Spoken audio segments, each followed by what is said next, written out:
Bro Plata, where black people and white people talk nonsense. Listen, we have you on because every other episode we just talk at each other. So, you can talk as much as you want. It's fine.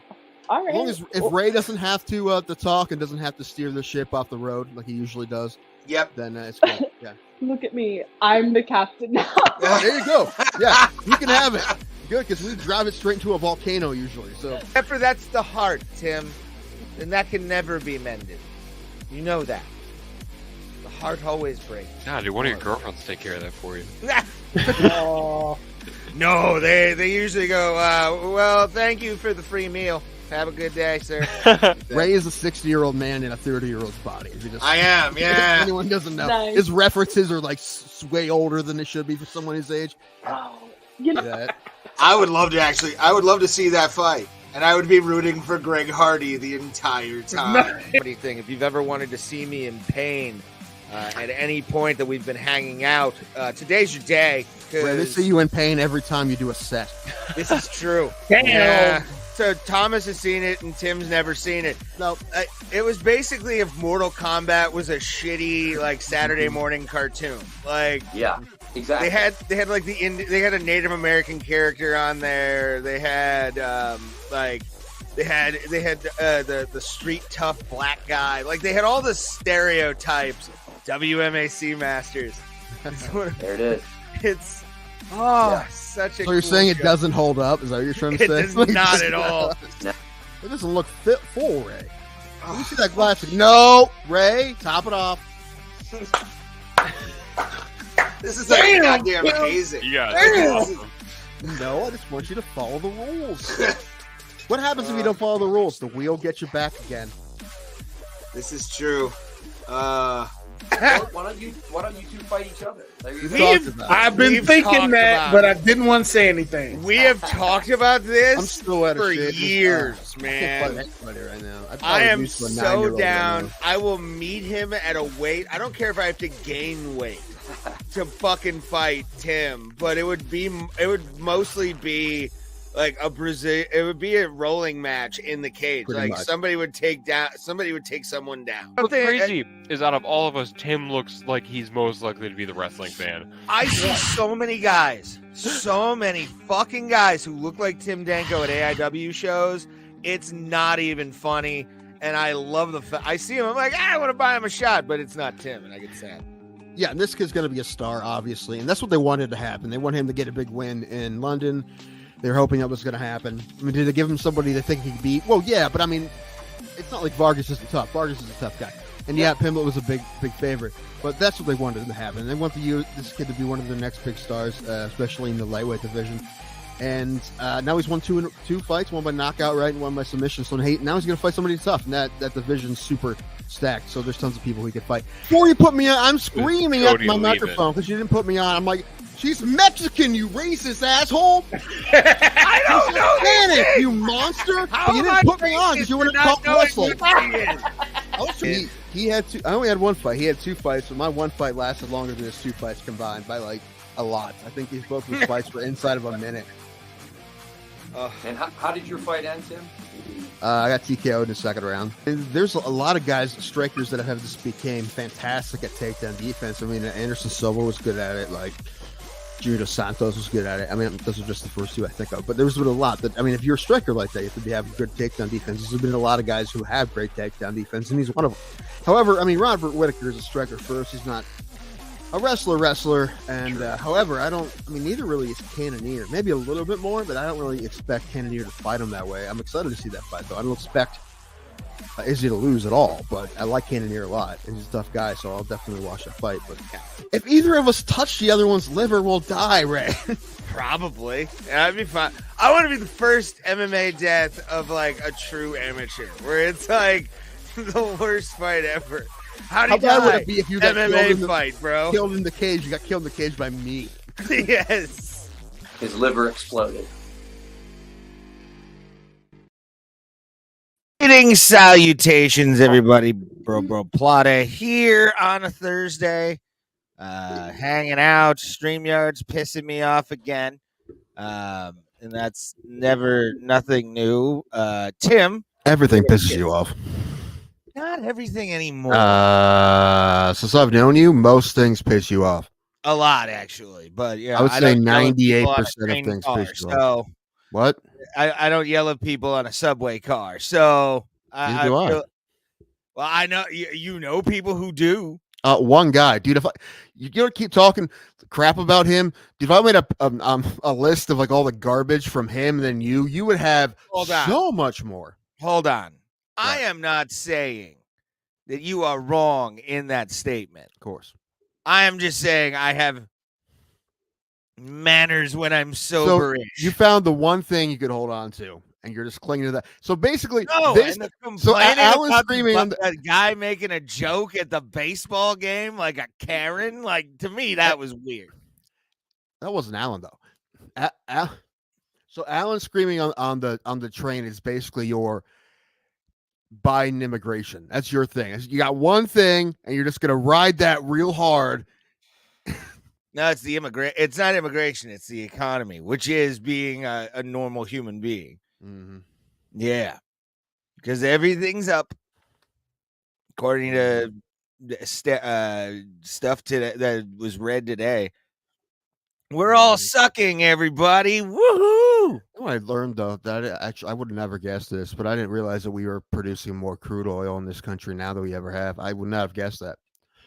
Well, yeah, because they were holdovers from the Trump era, but they've been doing it for a while. Yeah, they have been doing it a while, but yeah, they haven't stopped. I mean, last year it was the most was last year, and this year's more.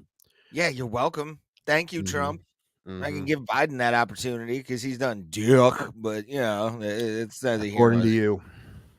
What's he done? What's a policy? We're not going to talk about it. I'm not doing it. I'm just saying. I don't know any good policy right now. Okay. It's because what you listen to wouldn't tell you. Dude, if he saved the world, what you listen to wouldn't tell you.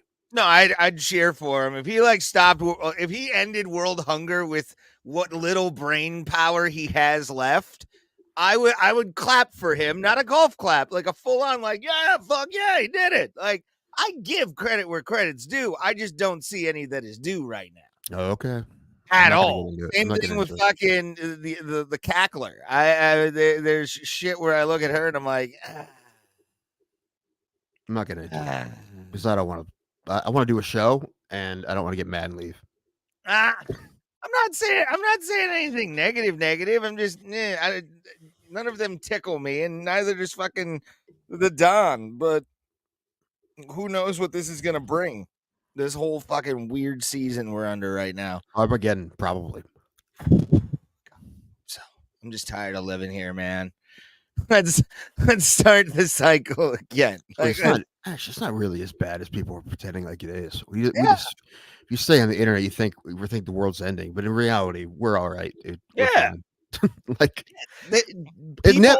the world isn't ever perfect, right? And plus, this country has been a whole lot. It's been a whole lot more divided. I mean, there was a literal civil war, and during Vietnam, that was a pretty fucked up time too. But we got through all that. Anyway, I'm just saying there was worse times. It's not as bad as people think it is. I fully agree with you. Like I've had that. I'm not saying like the world's on fire. There's some problems, but we've always had problems. It's a cycle of fucking shit. We have more Russian bots and trolls. We have more of those. Yeah. Those are in the comments I make on certain fucking videos, apparently. Yeah. And those is one of the reasons why we believe things are worse than they are. But they're really not that bad. Now, World War III would make it bad, but right now, different. We're okay. Yeah. And I'm not everywhere in the world, but I'm talking about this country in particular. We're all right.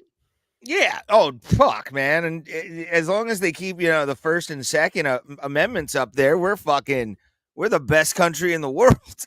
Like, who gives a shit? We can say what we want. Did you hear, by the way? I'd call you a pussy with the AR on my back. Hell yeah. What? Hell yeah, baby. That's how we gonna do it. We gonna shoot cans in the field. But like the British thing where people they're gonna start extraditing people for like speech that they find fucked up. Well, I'll believe that when I hear that, but I do know that they prosecute people for it. It has happened. to me. But extraditing, I'll believe that when I see it, but it's not good. No, I mean, even the I mean, what is that? I think it was England. I could be wrong. There was a woman who put some rap lyrics on Facebook page, and they had N-word in it, and she's on probation for like 3 years. yeah. Yeah.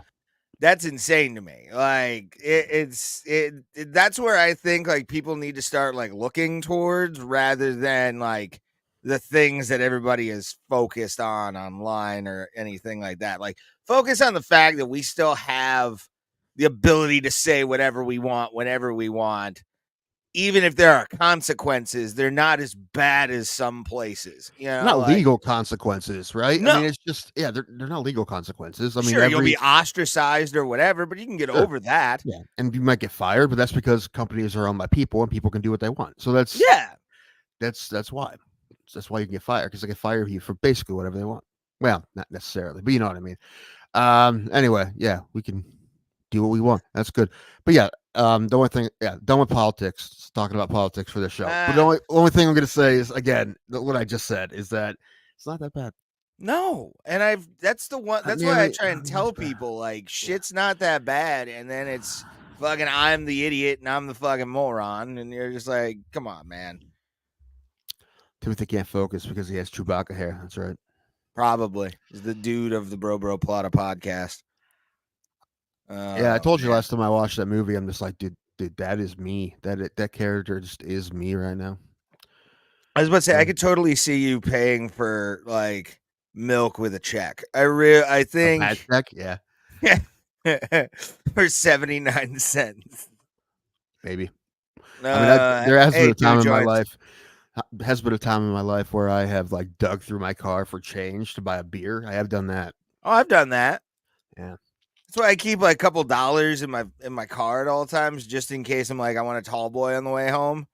I can just pull that out and fucking get like a 3-pack for like $6. Always. Dude, you do road beers on the way home? Not anymore. Say, I know people who do that a lot. Yeah, I'm not doing. Fool me once, shame on me. Fool me twice, you ain't gonna fool me. Here's the thing about road beers, though. Here's the thing about road. Let's say you're drinking one on the way. You won't get a DUI. You'll get an open container, but you won't get a DUI. Yeah, unless you drink all three. Well, I was about to say the logic is but like I believe there's a radius but you where still shouldn't do it. Justifiable. Just saying. Oh, yeah. If you're like a mile from home on like the main road about to turn on your side road, pop that bitch open. Enjoy your time. But if you're like 50 miles from home, that's a fucking suicide mission. No, I mean, I know someone who's most of their drive home from work is on roads where the cops are very seldom. So rural areas, definitely. He does it a lot. And, I'm like, you know what? I don't really blame you, man. You just worked for that job you have for like, 8 hours more, whatever. I don't really blame you. So, yeah. Oh, no. Oh, it fell. Everything. Oh, no. Did my possum fall? No, I think I see him still. No, but thumbs down guy did.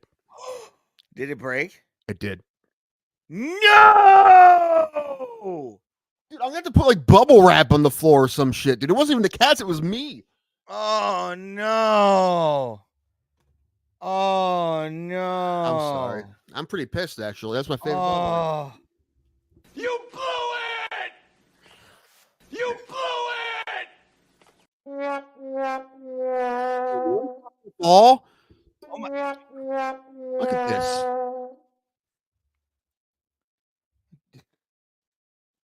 Now it kind of looks like he's trying to like or his head's missing. This is what he says to me.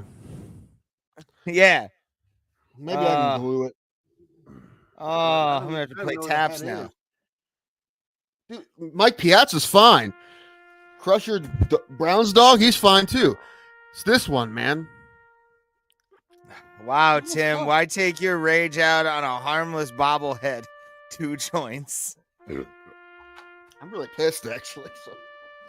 Aw.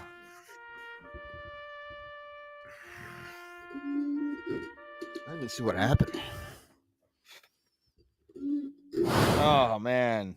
Oh Well, that sucks. no. Well, get some glue. I don't even know where the head went. I don't see it. How many times have you said that about your victims, Tim? The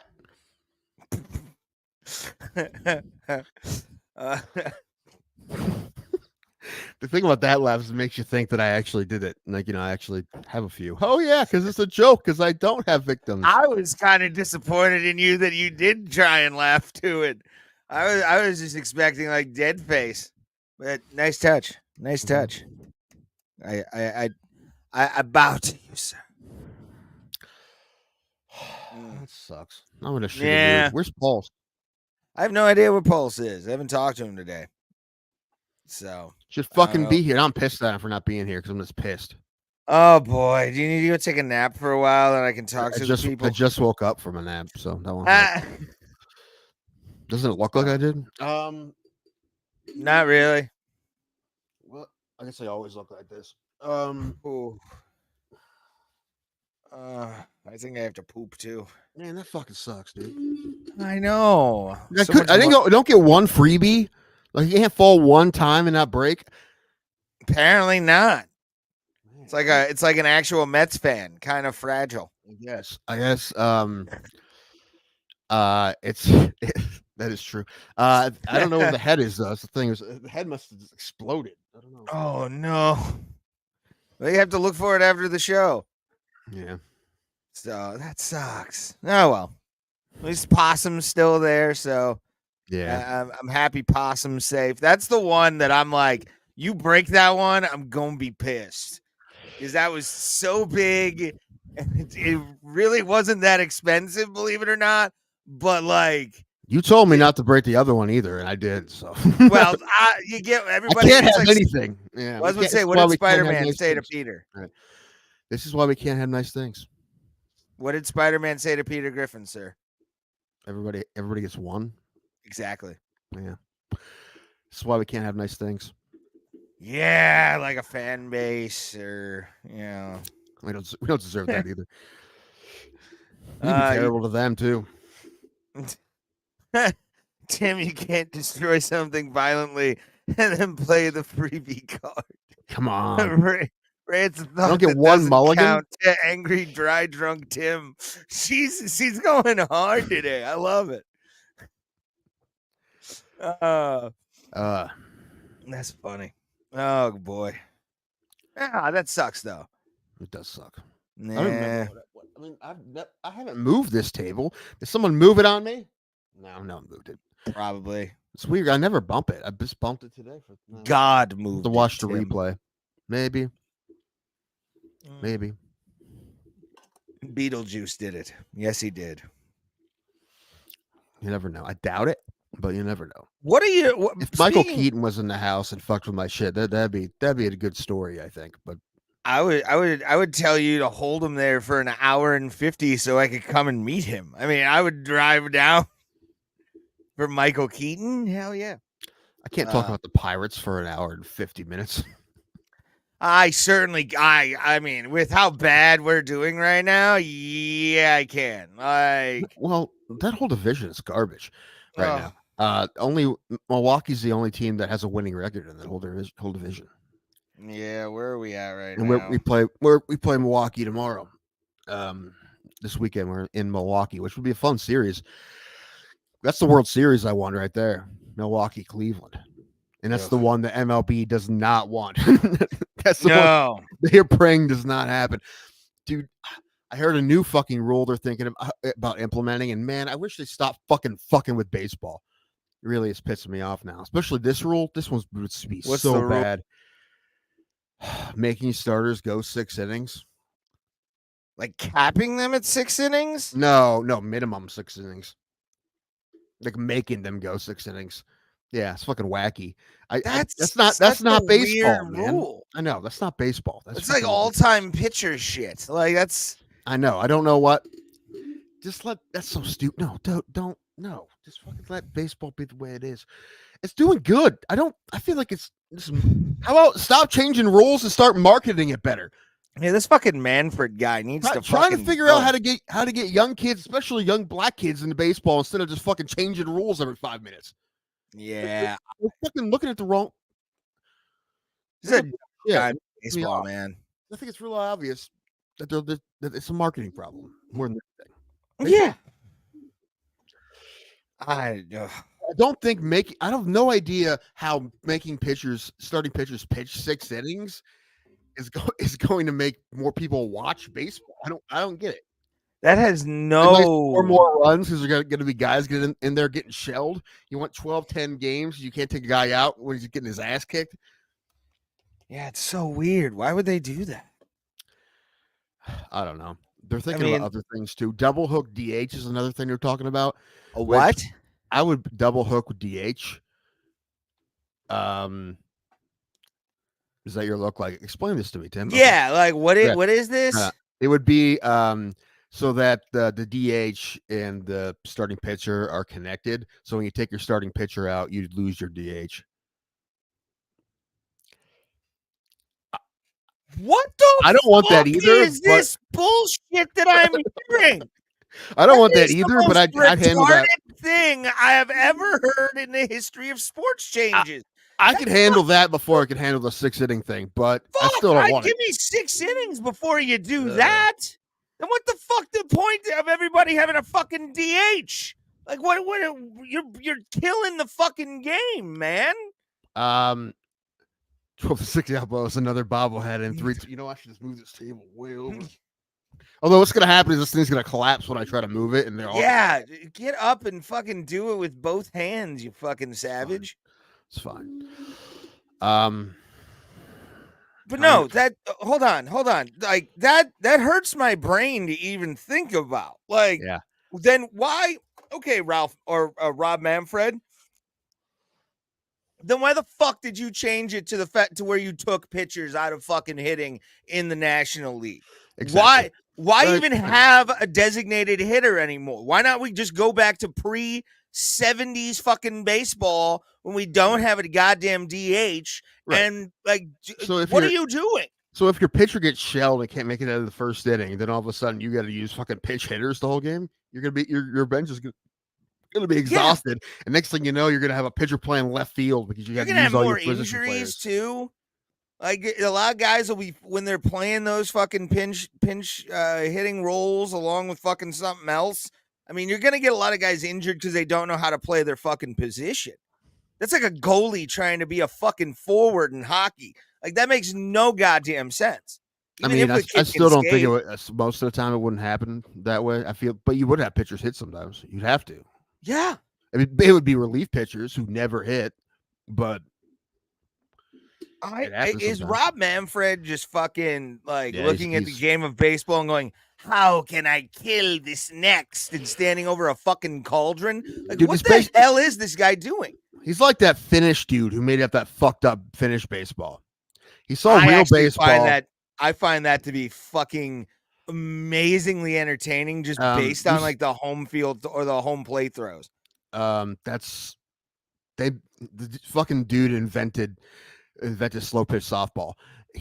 He's apparently, well, I found out about that game, that Finnish baseball, whatever it's called, like a day or two before you sent me the video. It's funny because I just found out that, not from that video, from somewhere else. But apparently what the guy who invented it came to America, saw baseball, and he's like, I like that, but I'm going to fucking change it. And what he did is he took out pitching and home runs. He took out the best things. What the fuck? Although some of those hits are pretty legit, like when they'll take like the fucking like butt end of the stick and hit it, and they'll like just make that like slide into whatever first base Z formation they're trying to do over there. Yeah, it's fucking wacky. But no, seriously, I'm pissed off. Like that rule physically offends me. Like you want to talk about me hating stuff. To me, that you're looking at one of, and I'm getting Italian hand, so you know I'm fucking pissed off. Like you're taking a game, Rob Manfred. You're taking a fucking game. Not only did I not like the fact that you made fucking doubleheaders 7 fucking innings during fucking COVID, But like I know, and I understand that stopped, but like to even have that rule, bigger bases, whatever, we'll turn it into a fucking beer league softball game. I don't give a fuck. But to fucking all of a sudden be like, oh, everybody's gonna have a DH. Every team, Major League Baseball is gonna have a DH. We're gonna get rid of pitchers hitting because it may, guys might get hit with pitches and their careers are over and blah blah blah blah blah. But whatever. Fuck you. Don't then just go, oh, if you take your pitcher out, you take your DH out. Oh, fuck. This is like a 12-year-old trying to fuck it, like that wants his favorite team to win a baseball game. And he goes, well, now you can't, if you take your pitcher out, you got to take your DH out. Like, they're just changing rules, willy fuck, and I hate it. I'm still pissed about the fucking blinded by the light runner on second base and extra innings. I fucking hate that. That I'm okay with. I fucking hate that. That I'm okay with. No, the only things I've been okay with is the pitch clock's been okay for the most part, except for the fact that pitchers were getting hurt left and right. The bigger bases, I mean, I wish they didn't change it, but at this point, you just kind of don't notice anymore. Yeah. Same thing with the banning the shift. I still wish they didn't do it, but at this point, it is what it is, whatever. But that's the one that pisses me off the most because that's not real baseball. I can see doing it in like the 12th inning. But I hate doing it in the 10th inning. It's stupid. That's how the fucking Guardians lost the last game I was there from that bullshit. So I agree with you on that, where it's like maybe if it's, gone past 10 innings or 11 innings, fucking, put in a fucking runner at second and make it like a sudden death kind of situation. That's cool. But listen, they don't do it in the playoffs. So it just proves to you that it's stupid. Well, okay. I'll give you this, though. In regular season hockey, you have the shootout if it goes past the 4-on-4 overtime, but it's sudden death in the playoffs. So that's for the fans. I understand that people want to see a shootout, but it's playoffs are too big a deal to do that in the playoffs. I get it. I think soccer's fucking shootouts are ridiculous. That's how you end up. I mean, it just seems like you play a game for so long, then that's how you end up ending the game is like that. The win or lose a game like that, fucking sucks. Anyway. What are you talking about? Now I'm gonna be going to fucking work tomorrow, pissed off, Tim, because I'm not gonna be able to stop thinking about that fucking dumb rule that they thought about. Fucking double hook, double hook, fucking DH and fucking pitcher. I'll take that before the fucking 6 innings. That pisses me off more. But they both piss me off, and I don't think they're gonna do either. I'm okay with the 6 innings compared to that fucking just dumb. What fucking retard? I want to walk into Major League Baseball headquarters and just kick the door in and be like, I want rules if we're changing this shit, and like sit and just be like, that's dumb. That's fucking retarded. Don't use that. Fuck you. We're keeping DHs, bitch. And that's it. They want more offense to the point that I think, and like, I feel like there's enough offense. I don't know. I mean, listen, blame the hitters. Don't fucking punish the pitchers. Yeah. Tell them to fucking start getting hits. There's like 8 guys batting over 300 in Major League Baseball. Actually, there's less. I think there was 6 last time I checked. Really? Yeah. But it's a pitcher's era, man. What do you want to do? Dude, it always evens out, dude. It'll be fun. It'll be fun. Baseball's fun. People are bitching, especially the game moving faster now. I mean, you did that. You have to fucking change something every year. Like, what do you want? You want an hour and a half game that the score is 12-11. You want slow pitch softball is what you want. So just do that. I know what. Just be a commissioner of a slow pitch softball league. Yeah, that's what he wants. They talk about shit all the time, like moving the mound back and shit like that, moving the mound down, all shit like that all the time. Ridiculous shit. Juicing balls and shit. And they're already doing that. That pisses me off too. Yeah, I saw the BP King, whatever that dude's name is, the guy that like tests different bats and shit. He was testing like difference between certain balls. And Major League Baseball, he was like, "Oh yeah, that's fucking juiced as shit," because it was moving off the fucking the bat. Yeah, they're pretty fucking tight. Hey, it's you got guys like Paul Skeens can whip him 105 miles an hour, so I'm okay with that, bro. And ballpark should be, the fences should be no closer than 400 feet from home plate and everywhere. Down the line, 400 should be minimum, in my opinion, but that's just me. Every field should be the fucking polo grounds in center field. Oh, fuck no.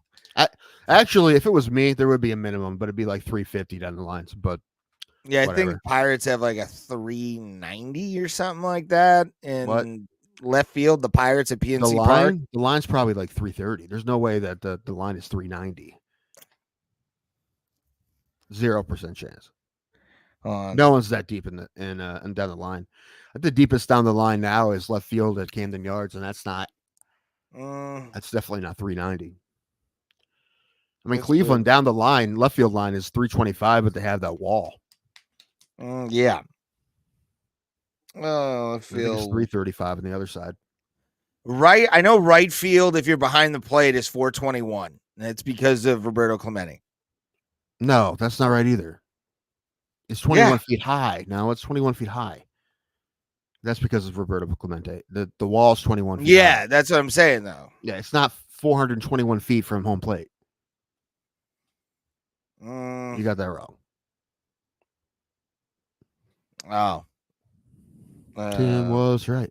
Tim was right. Left. I'm looking for left field here. Left field is 325 feet. Yeah, okay. Yeah, and then right field's 320. Yeah, but that's a 21 foot fence. But 325 down the line, that's pretty short with a fence the size that it is. So that's where you hit your home runs there at PNC right there. Oh, God. Yeah, that's always been that home run. That's basically the home run deck, those bleachers. Without a doubt. I mean, that is an instant home run for any real power hitter. Albert Pujols fucking decked it into the second level, for fuck's sake, a bunch of times. Power Alley at Progressive Field is actually left center where the bullpens are. Mm-hmm. That's kind of it's where the wind goes, and most of the time it's just a little like that's kind of shorter than other parks in that area, but not other parks, but like that, just one stretch. Not gonna lie, dude. You know the one thing every time I go to fucking Progressive Field that I'm just like, what the why? Is the bullpen fucking positioning? I hate it. I mean, they like the old.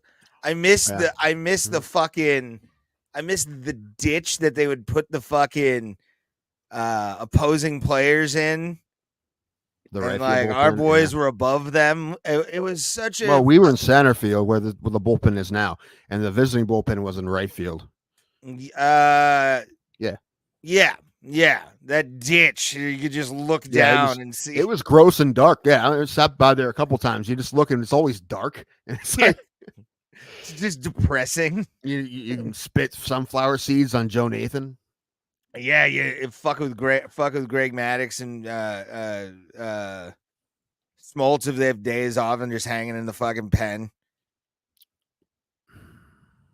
Didn't come to Progressive Field very often. Well, they did in the World Series, so that's about it. That's a weird example. Of all the examples you could have given, that wasn't a good example. I was watching, you know where that came to mind? I was watching a thing with Barry Bonds. Any reliever from the AL Central, right?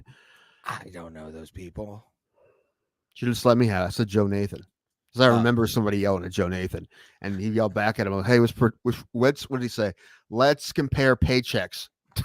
I'm like, well, Joe won that exchange. It's actually one really for Joe Nathan. Ooh, you just grab chalk and look at the guy you just insulted directly. I think that should be a sketch. Is just like heckling ball players, and there's a thing where you can like tally how many times you got them, but like that one time is just a big one. Oh. Now, what would be good is if someone's like landed really good roast jokes in the crowd, like real one, like someone that wrote them out. They're really good, and the whole crowd's going like, oh, like wilding out and shit, right? And then the players' comebacks are always like, I have more money than you, and they're like, oh, I got you. And it's like, my wife's hotter than yours. I got you. I have more cars than you. I was living in that ranch house on the east side, motherfucker. I just saw what in Hunting Valley. There's a $20 million house for sale. It's a Ohio record. Really? Yep. I would think Dono link Columbus below. would be beating that It's record. huge. It's fucking huge. Like I saw pictures online. But yeah, I didn't think it'd be in the Cleveland area. I didn't think. But yeah, Hunting Valley's a lot of old white money, so that's where like a lot of people fled in the white flight era. I was thinking, man, all right, hit the lottery. That would be the Bro Plata house. And Ray and I wouldn't have to see each other. Yeah, I've already said. Actually, I would just build Ray a little like one of those tiny houses and put in the backyard. There's 15 rooms, man, and you know what? I'd have people over. You know, I just not a lot of room for you. I figured you wanted your own space. I've planned out if we ever like somehow, some way, and you can help us by doing what it says right there. Just share it out. Share it out to Discord. Johnny, we're talking about obtaining an amount of money we're not going to obtain and buying a giant compound. Well, that's the Bro Plata compound would be 3 separate houses, and in the middle of the entire complex, underground would be a studio with fucking Get Smart doors for everybody, and that's how we don't see each other we only see each other on Tuesdays and Thursdays, but we go underground to do. Pulse has a big house. You have it's like the gemstones compound. Yes. That's what I'm kind of thinking would be the thing. Hold on. Oh boy, Tim's getting yelled at. But yeah, I think, and we just have like elevators that go down into tubes underground. I want my white card to get in prompt. A lot of people, we would have live events at the compound. Like, no, I don't want strangers there. No, fuck that. It would be, we'd ticket it, man. It'd basically be our own like park. We'd have a gazebo in the middle of it. And I want a gatekeeper, man. I want a security guard at our gate at all times. Yeah, obviously. And then just walls going around the wooded areas that are electrified, I think would be a nice little touch. Yeah, we're gonna build a wall, and Mexico's gonna pay for it. By that I mean Ron Mexico, which is Ray's Ray's Swiss accounts are under. Hey, the name Ron Mexico. What, dude? What kind of accountant are you? Uh-huh. Just giving me up, man. No one thinks you have Swiss accounts. Come on. You do look like fucking the lawyer from what's it called? What was it? Not Benicio. If you have a Swiss account, it's like you have a $5 bill and an empty candy box or something. It's my Swiss account. It's my Swiss Miss account. It's just hot chocolate and marshmallows. That would make more sense. It absolutely would be. But no, yeah, I think that would be the great thing. I mean, we have like the gathering of the bros in the center of this compound. I thought you were gonna say Jugga Bros. I was gonna slap you. Oh my god, Chugga Bros. I saw something, and I'm gonna say this: anybody's religion, respect it. Whatever you do to help you get through life. But I saw a picture of this wrestler named George South. George South was big in the 70s and 80s. Like, that's when he was kind of like the shit. But he was at the gathering of the Juggalos this past weekend, ministering to Juggalos. Your face was enough for it. Do you remember the Juggalo Jesus painting at Stone Tavern? Yes. Yeah. I wanted to get that I wanted to pay to have that removed and like framed somehow. I'm trying to figure out who has it. I tried to ask a couple times. I was just curious. But the Bros Before Hoes compound. I don't know about that. Tim, I know you'd have a lot of hoes. I'd have the girlfriend and fucking I would walk around the house naked because you'd never see me. So except for when we go into the elevators. That's about it. Even then, we're separated by plexiglass or some shit. Like, we Well, don't no. catch each other's fucking diseases. No, like I said, we'll have Get Smart doors, and then all of a sudden Star Trek doors open up, and that's how we start the show. Yeah. The Star Trek doors open up with the intros playing, like this intro would be playing, where it's just doors go like sideways, and we both sit down, the cameras hit us, and Pulse is in the booth, and that's how we started the show. I want that so bad. I want an underground studio, like buried like 10, 15 feet below fucking the ground kind of thing. We're getting like a has-been band to record that too. Yes. Like I Trap. want Trap to be awesome for that. Be so good. Happy shopping, you mean?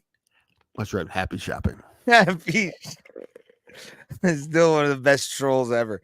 But like, yeah, no, if we ever got something like that, like if I go to Vegas this weekend or in a couple weeks and hit it on a fucking $100 bet to get like the fucking jackpot or whatever, I would buy all of us fucking houses on like vacant land somewhere and just move us all out there and have the compound for miles. Just pay cash for the fucking land and the buildings and you're done. I want it. This is what I'd probably actually do. I buy 3 houses. I live in one. The other 2 are duplexes. You and Pulse live in one part of the duplex, or you live together, and the other one I rent out. Or I rent out each part of the duplex. I don't know. Either way, you're having roommates. But free rent, you're going to be paid for somehow. Hey man, as long as you know, we'll furnish the basement for somebody. Pulse has got to have. You know who's playing Blossom tonight? Who? Hootie and the Blowfish with. Oh yeah, I saw and Edwin McCain. That'd be fun, dude. I saw. I'm never Clem going to Blossom post about again, that. but that'd be fun. Is this the farewell tour for Dave Matthews Band? What? It's Hootie and the Blowfish. What? Or Hootie and the Blowfish? Is this like they're like we're Probably done? not. And Well, they've done that a while, but they still tour every once in a while, so I don't think they're probably toured again. okay, yeah, and then I'll go there. I want to go next time because I want to see Darius Rucker. Like I want to see him sing. I don't care what era we're gonna go for here. I want to hear him sing "Hold My Hand." I want to hear him sing "Time." I want to hear him sing all those. Hell I yeah! want to be with you. All those. Oh, Darius Rucker. That man's had a fucking wild career. Like jam band to country And then and Kate Quigley. successful and Kate Quigley. That had to be the craziest part of it, man. That had to be. Just please, would you not hold my hand, Kate? Yeah, dude. Knowing her, she's probably at Blossom right now, starting shit. I hope she is. Oh God, I hope not. Like drunk, trying to get backstage. I Oh, she's doing Well, she's better. nice. Last time I I checked, like she's not. She was not doing good last time I heard, but I don't know. Canton, Ohio zone. Kate Quigley. We can call it Tim's Cosby hole. It's filled with the pudding. Pudding and roof and all. Oh, I don't ever want to think about you and pudding unless it's you eating it. Yeah, I was playing Roku trivia today, and I had a question about Punch Drunk Love. Okay. And what food the Adam Sandler's character had to or got a bunch of to get those freaking flyer miles. You remember that movie? He found like a loophole with these frequent flyer miles, so he just bottled this pudding. That would be actually be great on both ends. You get Apparently, light and pudding. Apparently that was a real guy who got like 1.2 million frequent flyer miles from like pudding cups. That really happened. That's awesome. Like somebody realized like if you buy like it would pay for the pudding and then some if you bought up to so much. Like it didn't make sense. Like their math didn't make sense when they did the promotion. So he just bought an insane amount of pudding, and it paid for all his flights and the pudding. Like, so anyway, David Phillips. what does it say? I didn't look it up. David Phillips is an American civil engineer best known for accumulating frequent flyer miles by taking advantage of promotion by Healthy Choice. While grocery shopping, he calculated that the value of a mail-in promotion for frequent flyer miles exceeded the cost of the pudding on which it was offered. In May of 1999, Phillips received 1,253,000 frequent flyer miles. Phillips is the associate VP of Energy and Sustainability at the University of California. That man should be a professor. He should be teaching the youth. Yeah, that's true. That's like the professor from 21 that taught them how to fucking like play blackjack fucking amazingly. Didn't that guy sexually harass some dudes? Not the guy who played him did. That's what it was. That's what it was. Yeah, the guy who played him was. So he was on Lex Freeman's program, and I did not watch it. Oh yeah, there was a few. Tim Dillon. I almost said Tim Danko. Tim Dillon was like, now I'm pissed. I wanted Kevin Spacey. That would have been awesome. I would, dude. Tim Dillon and Kevin Spacey. I want that bad. And then they fuck afterwards. No, he would have it live on his Patreon and open his fat ass for Kevin Spacey. Am I in the Illuminati now? That'd be great. That pudding thing is like it's like that 1 million miles, dude. That's fucking genius. I wonder how much you paid for. Well, not much, obviously. A lot less than in 99. Pudding probably what cost a nickel in 99. I don't know, but that's like that that old couple in Michigan, I think, that figured out that weird lottery that didn't make sense either. Yeah. Like who was in that movie? Bryan Cranston and Annette Oh, Bening. was he? Okay. Yeah. Huh. Rainn Wilson. Yeah. The movie's called. It's someone in Marge Go Large, whatever his name was. Yeah, like but anyway, that's a true Dick story. and Marge Go Large or some shit like that. Yeah, it's not Dick, but I can't remember. But it happened. I looked it up. It was it's their group and then a group from MIT. It's Harvard in the movie, but MIT figured this out, and then they had two big groups that were just buying lottery tickets, and they were all winning money. So until a reporter found out and wrote about it and ruined it for everybody, because the lottery knew, but they were fine with it. But they figured it out eventually. Like, why are people buying so many? And they from these like a couple places, and they figured it out. But they kept doing it because they were selling more lottery tickets than ever, right? So they were still making money. Yeah. So they didn't give a fuck until a reporter knocked them out, and then then they had to fix. Always some dumb right? reporter just trying to do good. Can't fucking let a scam be a scam for a little while. No, that was helping everyone. That was a win-win-win. I'm aware that it helped the schools and the roads and the stuff. No, I mean, the state got more lottery money, and these groups were making money. Yeah. Right? Just because other people didn't figure it out yet. Yeah. Especially when you're dealing with MI dog. Like, right. Jesus Christ. Like it was called like Downfall or something like that. It was a kind of lottery that you got more money than usual for your non jackpots. Like you got for like 2s and 3s and 4s or whatever. Got more money than and the jackpots I think was smaller, but then you got 2, 3s and 4s for anyway. So they figured out as long as you spend so much money, you're gonna make money like every time. As long as you spend so much, or you get so many tickets, you're gonna make money every time. So they figured that out. And the only thing that could fuck you up, and I think the prize is became bigger after every time someone didn't win a jackpot. That's what it was. Every time someone didn't win a jackpot, those prizes got bigger for the smaller wins. So the thing was unless you hit the jackpot, you made tons of money. So actually somebody winning the jackpot would fuck you up.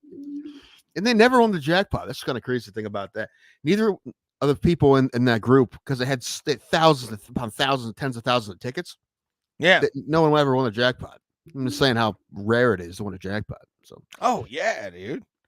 But anyway, that the movie is on Paramount. It's good. It's a good story. It's a cool story. I'm happy. It's like because number one, not only did this old couple figure this out, but then with this information, they decided to just like tell everyone in their town about it, and they started a group with the people they knew in town.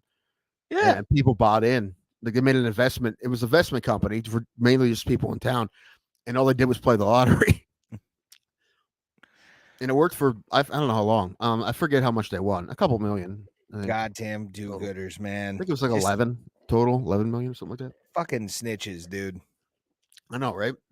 That's something I'd be pissed off if I saw a news story like that, where it's like the old mafia footage where it's like, he never killed nobody. Like what harm are they doing? They're just winning a couple 100,000 here and there and fucking, doing what they gotta do. I think they figured out how to spend $38K in tickets to win. I mean, but it was something like that. It was a lot. It was a lot they had to do. But as long as you bought over so many, then it was going to win no matter what. So so they would, they needed multiple people. They couldn't just do it themselves, right? So no. But the crazy thing was these people from Michigan. I think they were doing that lottery in Michigan when they figured it out, and then they stopped in Michigan, and they did it in Massachusetts. So they would drive to Massachusetts like weekly, and just it's crazy. Fucking narcs, man. Yeah, I know. Tim, I'm gonna get off for a second. Yeah, I'll be right back. 2 seconds, and you can hold down. You can pretend you're Atlas and just carry this show, big man. Just carry it. And what? Nothing. Then I want to talk to you about something I bought that I'm kind of interested in trying it out. But I don't know. Dude, did you fucking buy that from a Black Mirror episode website? Like what? No, it's called Dot Card or something like that. When I saw that, I'm like, what fucking Black Mirror site did you buy this from? It's what they're telling us to worry about, this kind of shit. It's like in Irvine, California, apparently. Like their warehouse. Chipped. It's the next thing. You're going to get chipped. I wouldn't be surprised if all of a sudden needles popped into my fucking wrist off this thing. Yeah. But no, it's kind of cool. It's it's a digital business card. I've added our show to it. I've added like our social medias and stuff like that. Good. People scan their phone over the thing, and I just put my email and socials. I didn't put like phone number or anything like that. You can put things on there, but I just put like the essentials kind of stuff. Ray, I think that is just made for like hoes. Probably. Well, we're comedians, Tim. We are hoes. I'm talking about real hoes, the kind that have sex. I got it in mango color, by the way. Ew. It's like a bright orange. It's the worst thing you could. Look, you can see this thing from space. Also, it looks it's all my information's on it. Yeah, fuck you, dude. What the hell? I'm gonna have it in my pocket when I do shows, and then put it on afterwards if anybody comes up to me. I was just gonna say, I'm like, you're gonna fucking wear that thing all the time. No, I'm gonna take it off on stage. I'm not gonna have that fucking thing on stage. I'd rather wear like a knockoff Rolex on stage than that. People's phones are gonna be beeping when you're on stage. I just send out a mass thing with like a press of a button. And get blocked by 30 people every night. Yeah. Oh man, but yeah, I don't know. I want to give it a try, see what it's like, especially out in Vegas. If I'm doing these 2 shows and there's people at these shows, I saw it. And I'm like, that seems real Skynetty to me, man. The next thing is getting chipped. This is the next thing. I mean, I would do it if it gave me powers. Yeah, you have the power to pay for shit with your wrist. Then I'm fine with that. I mean, is that next? I mean, can you do that yet with it? Can you pay with it yet? I don't know if you can pay yet. I know you probably can next. accept payments, by the way, through the dot thing too. Like people, they'll scan and your fucking Venmo or Cash App will be attached to it. Listen, I could see that would make sense for some people. Yeah, if a comedian was selling merch and stuff, that would make sense. It would make sense to have it. You don't need it, but it would make sense to have it. I'm doing it for the follows, Tim. All right, Because I don't want to get business. I don't want to get fucking business cards. Like I don't want to be that guy that gets. I already have business cards for my day job. I don't need fucking business cards for comedy either. I don't know. I feel like the people that own places that could have comedy shows like business cards more than they like fucking fancy technology. Who knows? There might be a couple. Well, if you're going Yeah. to Lakewood, it might work. But And I will be hanging out with Rick Adana during that week. So that's cool. he gave me his number, and I gotta text him. I'll text him tomorrow. Feel free to FaceTime me if you're drunk together. I will. I absolutely. We should goddamn go. And I'll be call fine Sean with that. Lynch. I'll be fine with that. I do miss Mark. I was disappointed I couldn't see him last time he was here. Yeah. He's always been a great guy. Like anybody He's that's awesome. watching this, go Mark check out Riccadonna. Mark Riccadonna. He's a comedian. Man, he's real funny. One of the best joke writers I've ever seen. Like his shit is so fucking good. On every single punchline he has for any kind of story or any kind of thing, he's perfection. I love him. He's great because he can work in front of anyone. You see any crowd, you're like, Mark's gonna be just fine, dude. Mark will be just fine. I mean, he can be clean. He does a lot of clean shit, and he's good at it. But he's done that too. I mean, he'll be fine doing anything. And he's so likable. That's the thing. He's just so fucking likable. Some people have a hard time being likable on stage. Probably Ray. That is the Sisyphean rock that keeps falling down. Like it's likability. Almost like oh fuck. Nah, I'm at it. It's fucking every time. Yeah. Yeah, probably. But no, Riccadonna's like the most likable person on earth. Anyway, Mark Riccadonna, he's the man. What was I gonna say? Oh yeah, go ahead and do what you're gonna do. Do your thing. Go. Leave. What? Leave. You said you're gonna leave. But yeah, no, I'll be back. Hold on. Okay. Hello, everyone. Hello, Johnny. How are you? Johnny, you missed it, dude. I bumped my table, and my bobbleheads fell, and I broke my favorite bobblehead. My where is it? Where is it? No, I can't find it. I thought I put it right here. Did it fall again? My thumbs down bobblehead, dude. The fucking Mets guy. Yeah, where is he? Oh, he's down there. Anyway, yeah, his head popped off. Fucking garbage, man. Try to have nice things, try to have a nice setup here, and I fuck it all up. I guess just let that be a lesson to you. Don't try. Just don't try. It's not worth it. That's what we're doing here in Bro Plotter. We're teaching life lessons. Today's life lesson, don't try. Don't give a fuck. I know these guys, great guys here locally. They opened a bar. They worked their ass off for that bar. That bar was cool. I liked that bar a lot. I did a bunch of shows there. They're awesome. But they're closing it down like next week. These guys worked their asses off. Like didn't hire anyone. They work full-time jobs, and at night they all worked at the bar.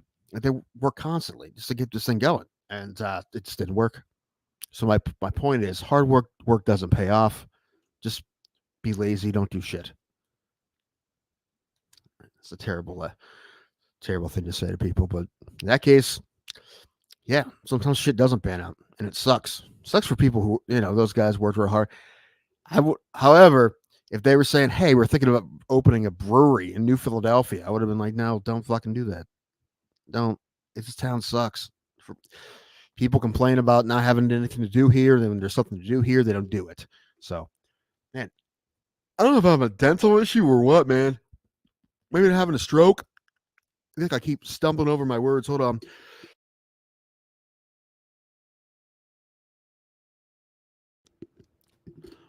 All right, I'm here. I'm fine. Ish. Went to the doctor yesterday. I'm going to wait till Reg gets back to talk about that, though. been having this like fucking awful pain in my back. I don't know where it's coming from. I don't think it's my back. I mean, I don't think it's external. I don't think it's a muscle in my bone or anything. I think it's something inside. Don't know what though. My doctor doesn't know what it is. I got some scans coming up. Don't know what it is.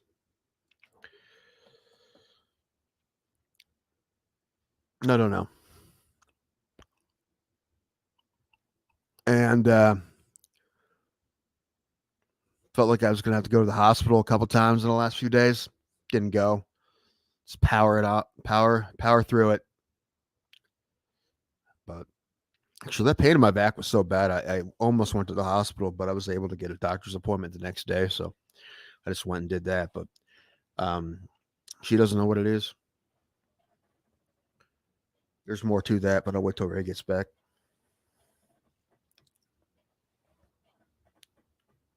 Johnny, the as of right now, the Guardians once again have the best record in baseball. And just recently they lost 7 in a row, but then they won 5 in a row. So big series against Milwaukee this weekend. Man, that would have been fun. I wish I could go out to Milwaukee to see that. That would be real cool.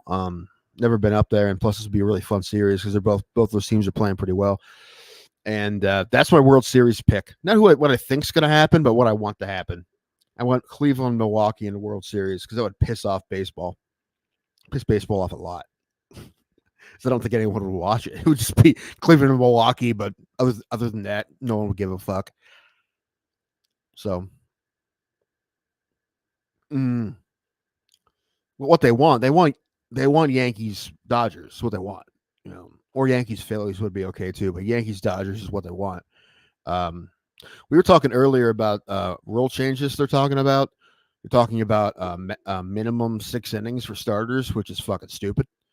Also, they're talking about the double hook DH, which means if you take out your pitcher, your starting pitcher, you lose your DH, which is also stupid. So I hope they do none of those. I think baseball's just fine. I think the problem is marketing, not the game. Especially now that the games are moving faster. I don't think that they need to fuck with anything else. I mean, I never thought they needed to fuck with anything. They didn't for me. Like, it was fine for me, but I understand they're not trying to do this. They're not doing this for me, right? They assume they have me no matter what. And so far, they haven't lost me yet, although I felt like they're getting close. Every time they make a change, it pisses me off, but most of them have been tolerable, I guess, although I don't like any of them. But pitch clock's been okay, except everyone is getting hurt. But the thing is with the pitch clock, I don't know if they need it. They just need everyone. I don't know. They need the umpires to get on guys more because that was always a rule anyway. You always only had so much time on the mound anyway, but they never enforced it, right? So they just needed the culture needed to change, right? You just need everybody to just fucking hurry up a bit. So but they couldn't do that apparently unless they put a clock on it. So they did that, and whatever. It is what it is. But when Game 7 of the World Series is decided by a pitch clock violation, then whatever, man. It's what you did. You did it to yourselves. Man on second, and yeah, the blinded by the light man is what I call it. The blinded by the light man. Because of Rob Manfred did that. That's Manfred's man on second base. Manfred man blinded by the light. You see how I got there. Anyway, I hate that too. We were talking about that too. I hate that. I hate it. I mean, maybe in the 12th, do it in the 12th, but not in the 10th. It's stupid. I mean, last game I went to, the Guardians lost in the 10th because of that. Like, Arizona scored a run in the top of the 10th and they didn't get a hit. All right. They sack bunt and a sack fly. So, I mean, I don't blame them. They played the rule correctly, but it's stupid. Technically, Emmanuel Clase got the loss, I think, right? Which is silly.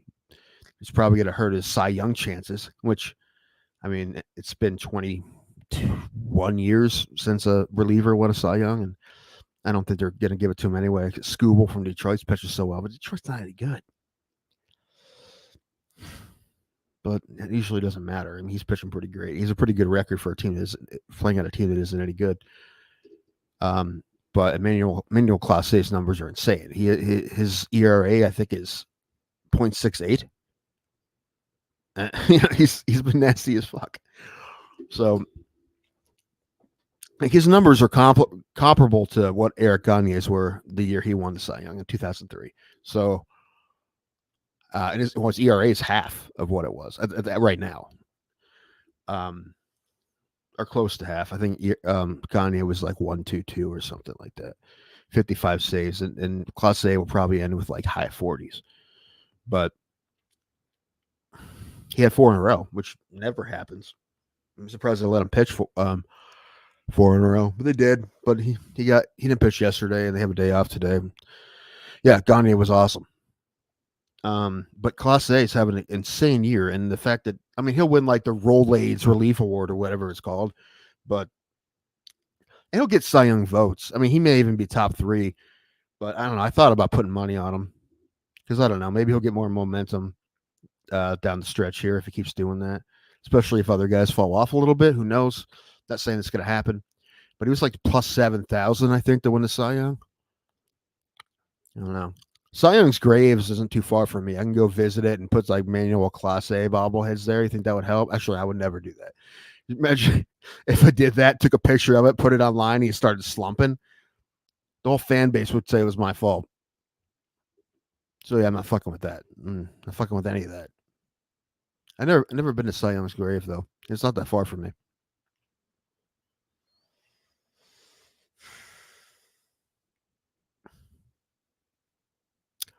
Anyway, but yeah, I'm hoping they make Gil a closer. He came up a starter, right? Most guys come up starters, but Class A didn't. But what's going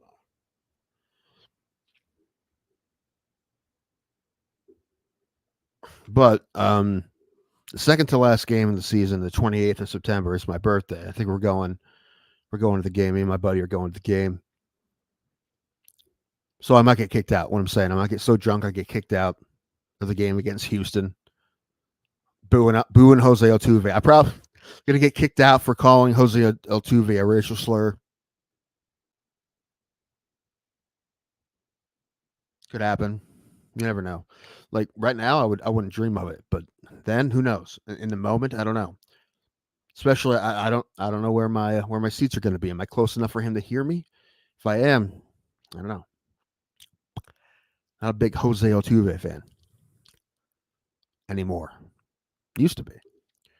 Not so much now. Next week, Guardians go to New York. They're going to be the Guardians Yankees next week. I think next Tuesday, Monday, Tuesday, or Tuesday, Wednesday, Thursday, or Monday, Tuesday, Wednesday, one of those two.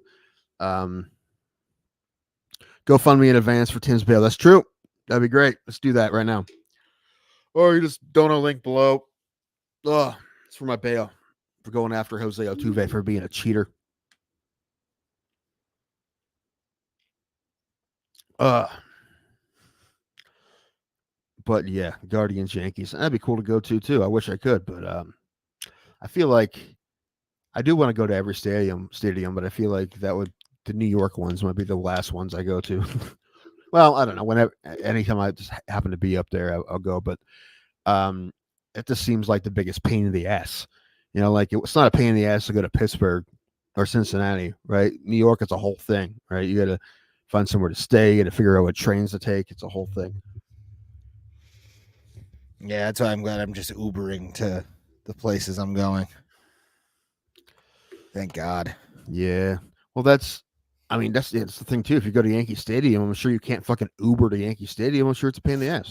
You almost have to take trains. Yeah. Yeah, to get to like the major stuff, Madison Square Garden and stuff like that, that would be more of a train thing because there's stations right by them. And I don't mind that. It's just the problem is there's going to be so many people on it, and you got to know which ones to get on. And it's a whole. And then I'm just saying, like of the 30 parks I want to go to, I think the New York ones are going to be the biggest pain in the ass, or they will be. Because, it's number one, finding a place to stay in New York, and then figuring out where all the trains are, and then all that, and just walking through with the herds of people.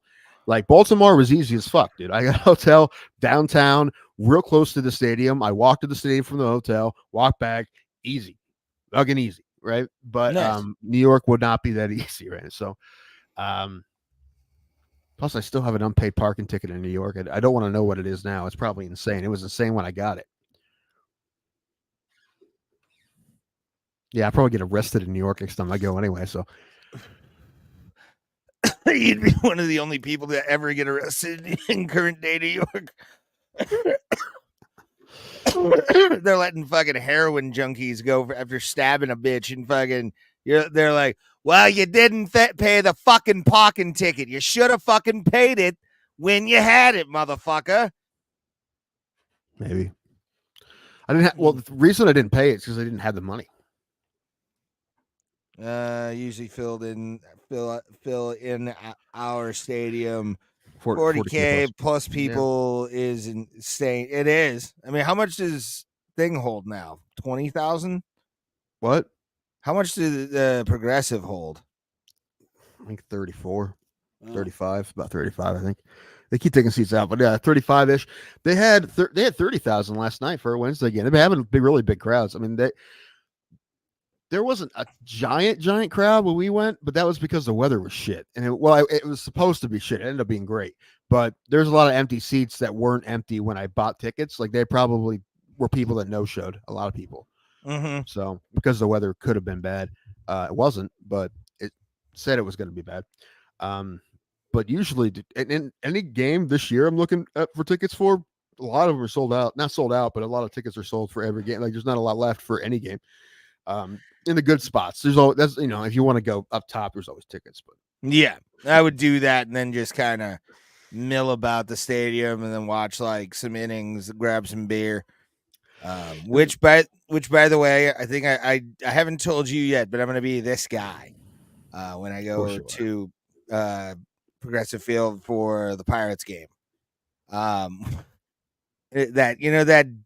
Dad's your father's beer stand or whatever. What?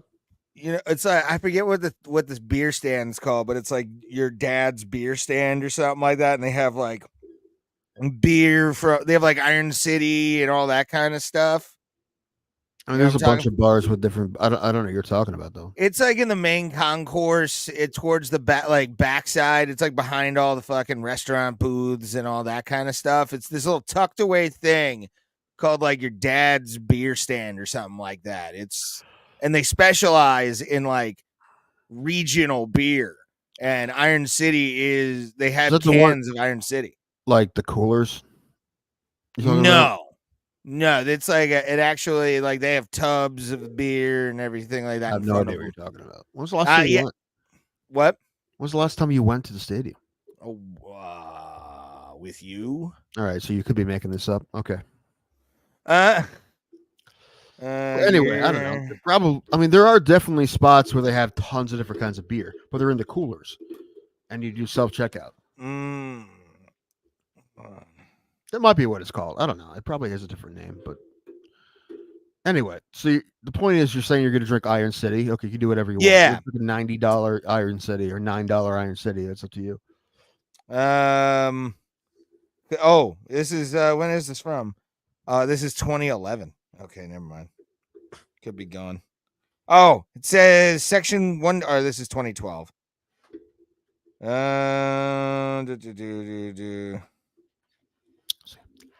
Huh.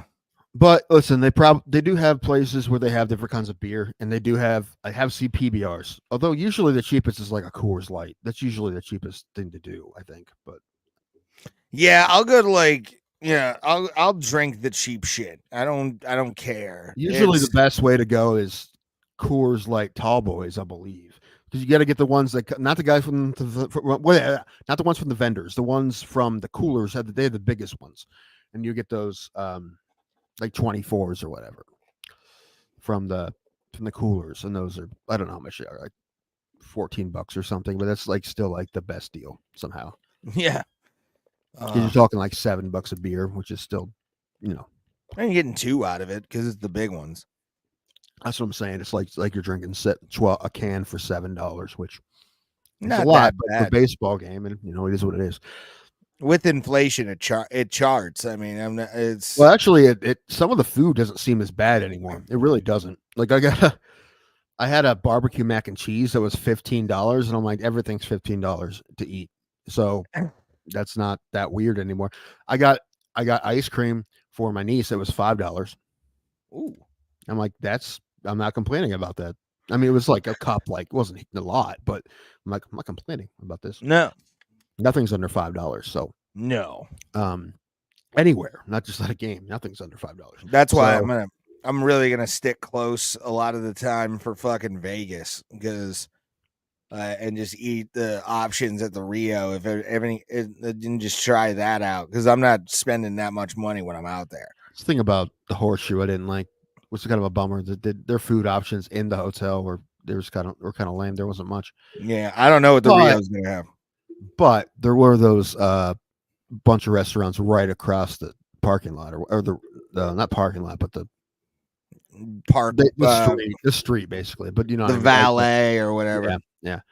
Yeah. Real close.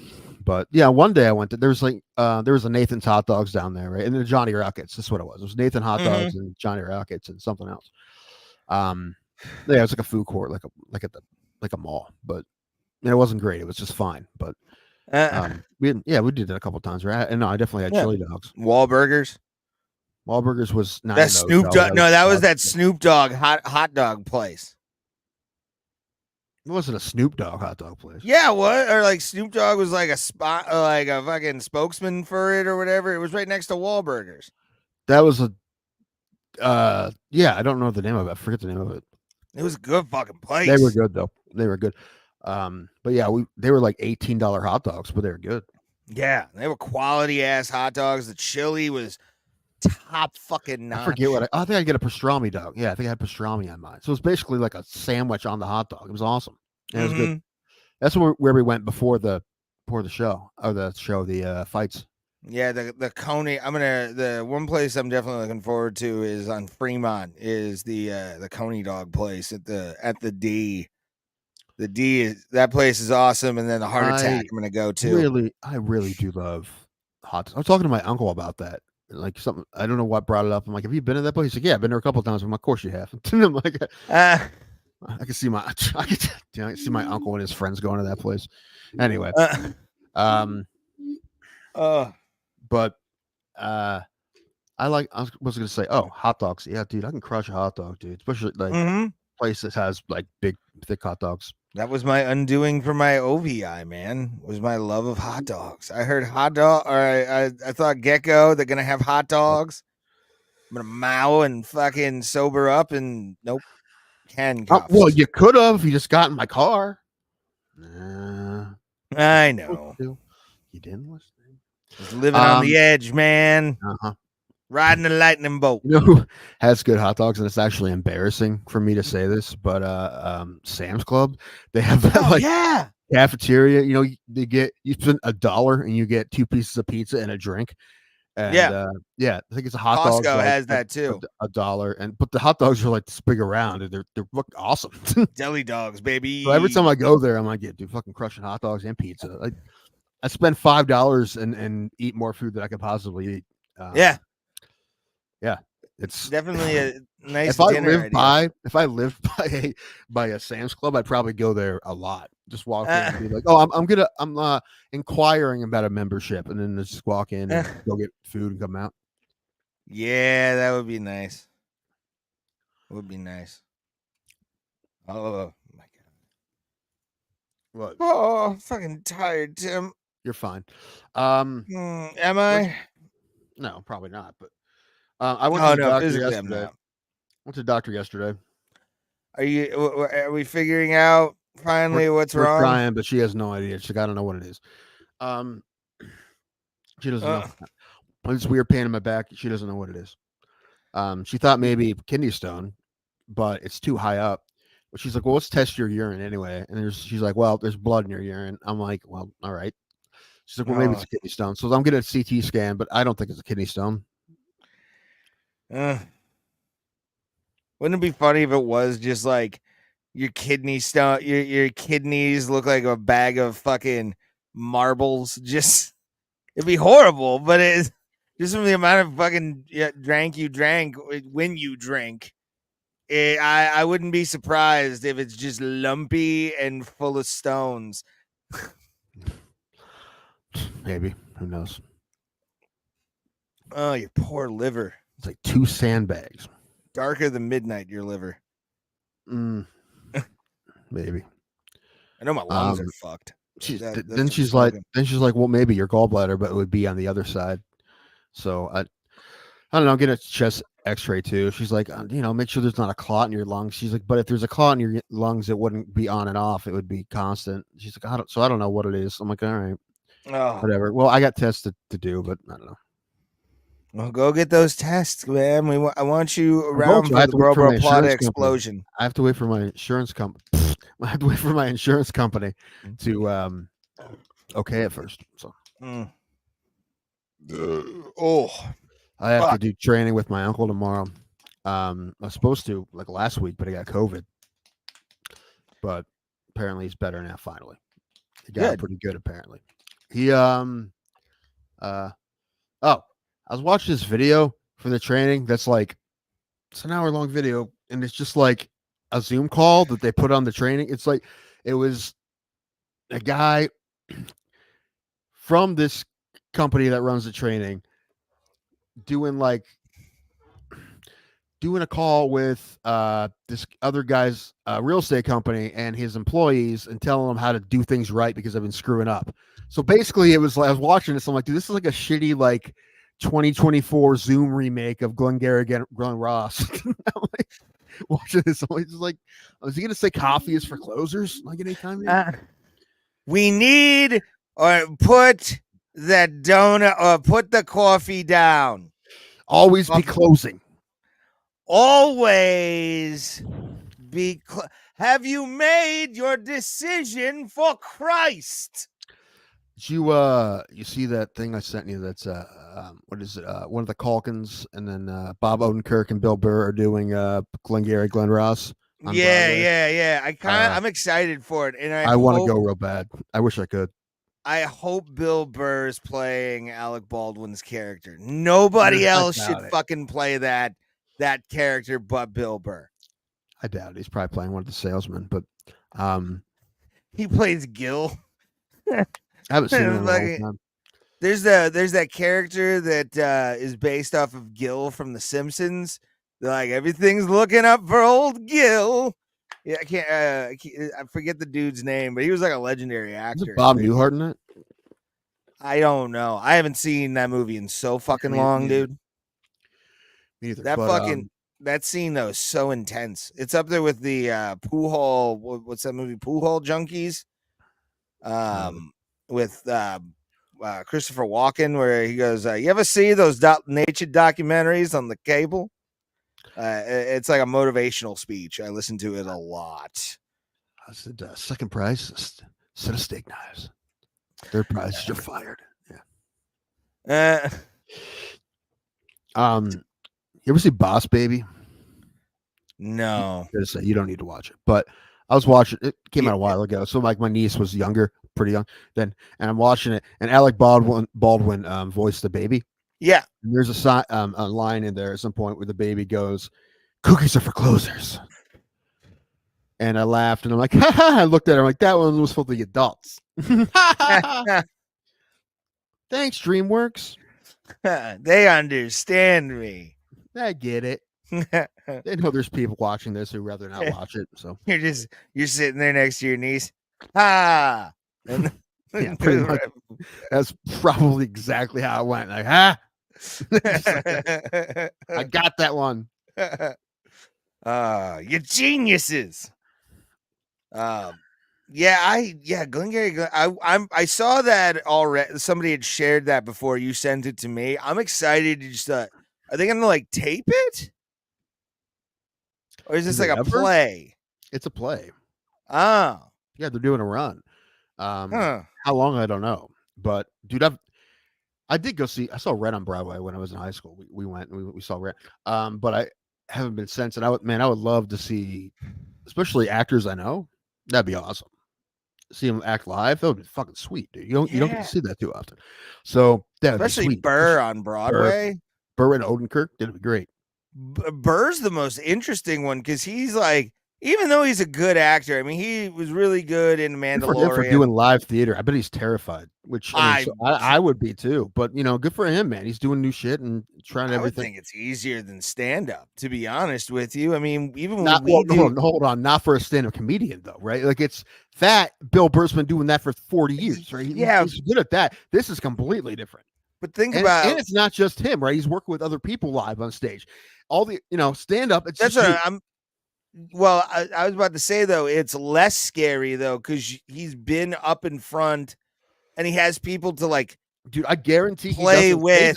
I guarantee he says it's the hardest thing he's ever done. I guarantee it. Probably, but that's just to be like, oh, I'm with the Hollywood people. I have to say these things. I'm sure it's true. Now, listen, for someone who was never, if you haven't done either of them ever. But Burr's been doing that forever. Stand up, it's not easy, but he knows how to do that. This he's never done before. I mean, he's acted though in movies and shit. Like, but you can fuck up a take and that's fine. Like you do every take 20 times. It's not like this. You got to do shit live. I don't know. I feel like even acting in general is way easier than doing fucking comedy. Like even though they're like, I don't know what the other venue is gonna be, and like it's a bar show or whatever. I'm always kind of nervous whenever because I'm meeting new comedians and all that kind of stuff. Acting, you're running over shit over and over again. You're doing rehearsals. I've done lines plays. Are remembered. I've done plays and shit in high school. So for me personally, I say stand up is harder. But the thing about the plays and musicals and shit is there's so many fucking moving parts, and so it's easier for that to go wrong. But for one person, yourself, I'd say stand up is harder. But the thing is that's just you, right? But, yeah. But plays and musicals especially, dude. There's so many fucking moving parts. Like even the ones we did in high school, we did have a live band. Which looking back, and I bet a lot of schools probably don't fuck with that. They do fucking recordings. And shit, but which is fun. I don't blame them for that. Soundtrack. Yeah, actually, I don't blame them for that. Because it's hard. But we would some were students, some were adults that got paid. But we had an actual pit orchestra, and looking back, that's probably the coolest part. Yeah.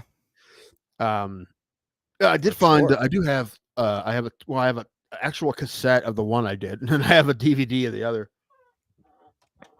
We should play it on there. I want to. You know what? I should rip it and play it because there's one that well, it's I'm singing. I'm playing Old Joe Boyd from Damn Yankees, and I'm singing Goodbye Old Girl, and I have like gray shit in my hair. Oh, I thought you were singing Can You Take Me High Enough?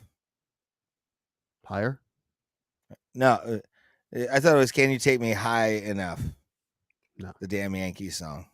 Oh, I got you. I understand it. I get the joke. To fly me over. There's a band called Damn Yankees. Anyway, I'm singing Goodbye Old Girl, and when I sing that, that's right after he makes the deal with Mr. Applegate. So he sings that song because he's about to go, and then he turns into Joe Hardy, and Alan played Joe Hardy. So what you see is me singing, and then Alan comes out, and the key changes. Yeah, I don't even know. To this day, I tell Alan, I'm like, the worst deal with the devil ever made.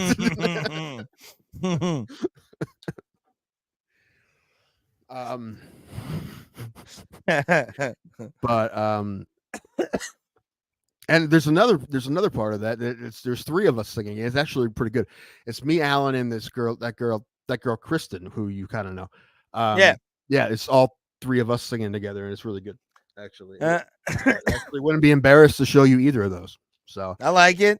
Maybe I will pull that. Yeah, I'll have to ask people since one person that I kind of know is in it. I have to ask the permission of them before we would play it. I don't think she gave a fuck. I know she probably wouldn't, but it's just nice to ask. It's like I gotta rip it. I think Tuesday we will play your WINT. Why? Because I want to hear just the words. Sean Hannity, man, he's really. Did you listen to it yet? Not yet. I No. want to wait until Tuesday. I want to hear it fresh. Mm. I want to play it on the show because Yeah, it's the very beginning, but then I also like do a callback every once in a while. yeah, that's what I'm gonna pull those and kind of edit it just to like play those parts and just be like, I love because I can only imagine what it is, and every time you do go on INT, that's you should just make that your bit. Like, I don't want to do the same thing every time. well, no, just come up with different things. Like, man, Sean was really right about that tax cut for ducks. I mean, he was real good insight there, but just make up shit that he didn't say. Fuck with the audience. I didn't know that Kamala Harris was in a sexual relationship with a sleaze stack in college. I didn't know that.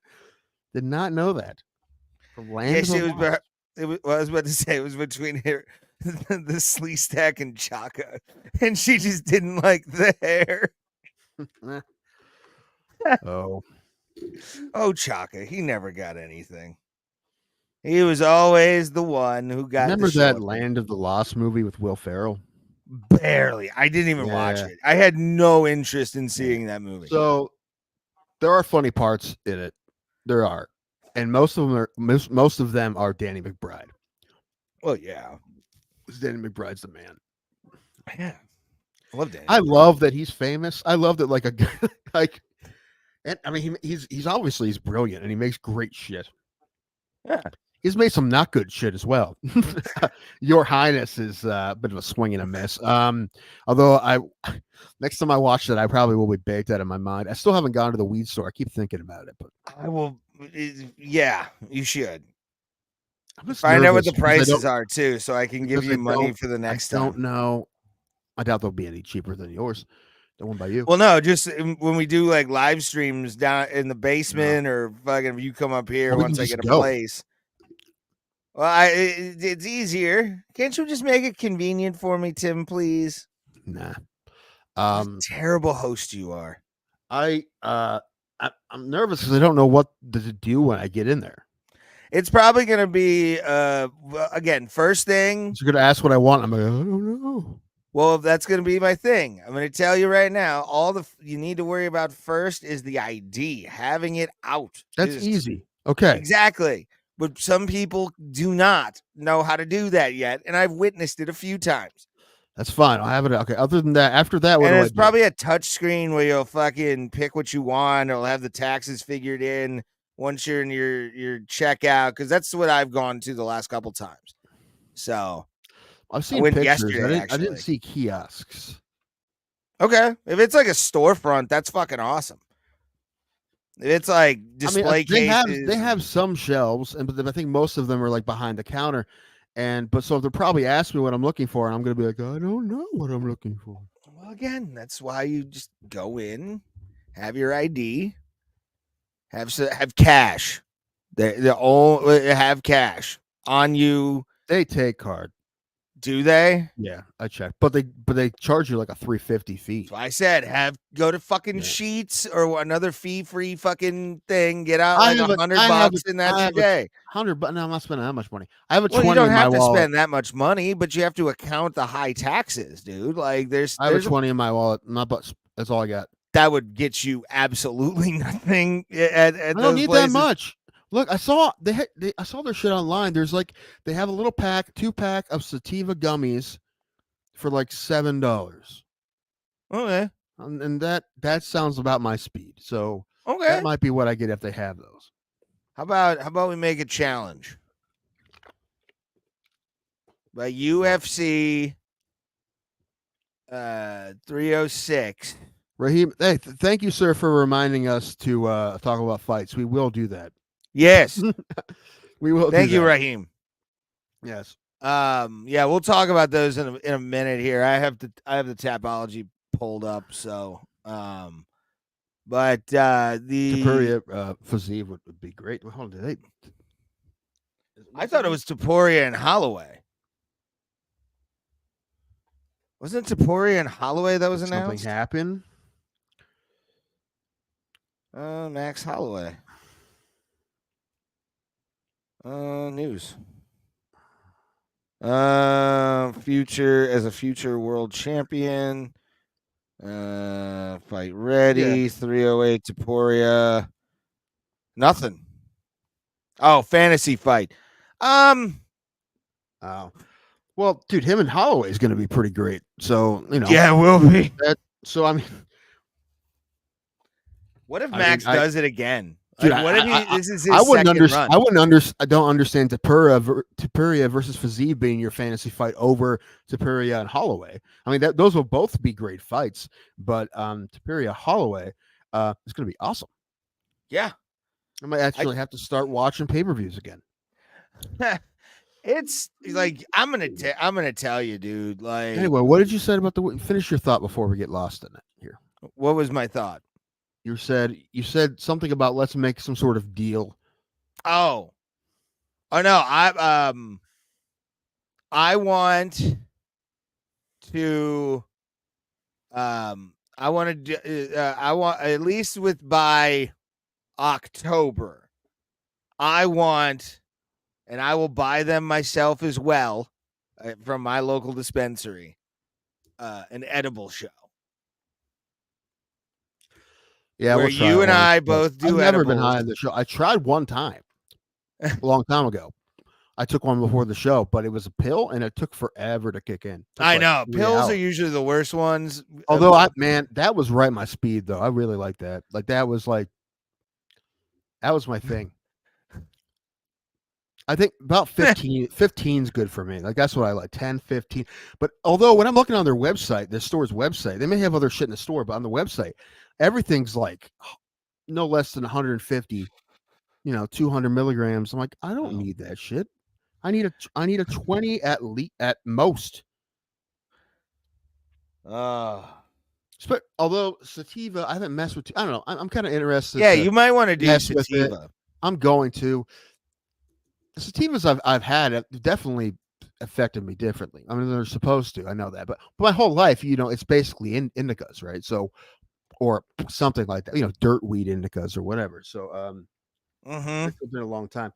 Also, this place does every day they have a different discount. It's like 15% on flowers Monday, and then whatever. I think Tuesdays at the place up by me is like a vape sale. They do vape sales Thursdays. No, it's like Thursdays. This one place does a vape sale in Paynesville that I'm gonna go check out. It's like 30% off. Hey, thanks, Freedom Guy. I appreciate it, man. I went to the doctor yesterday, and they don't know what's going on, but I guess I'm tested due. So right this second, I'm okay.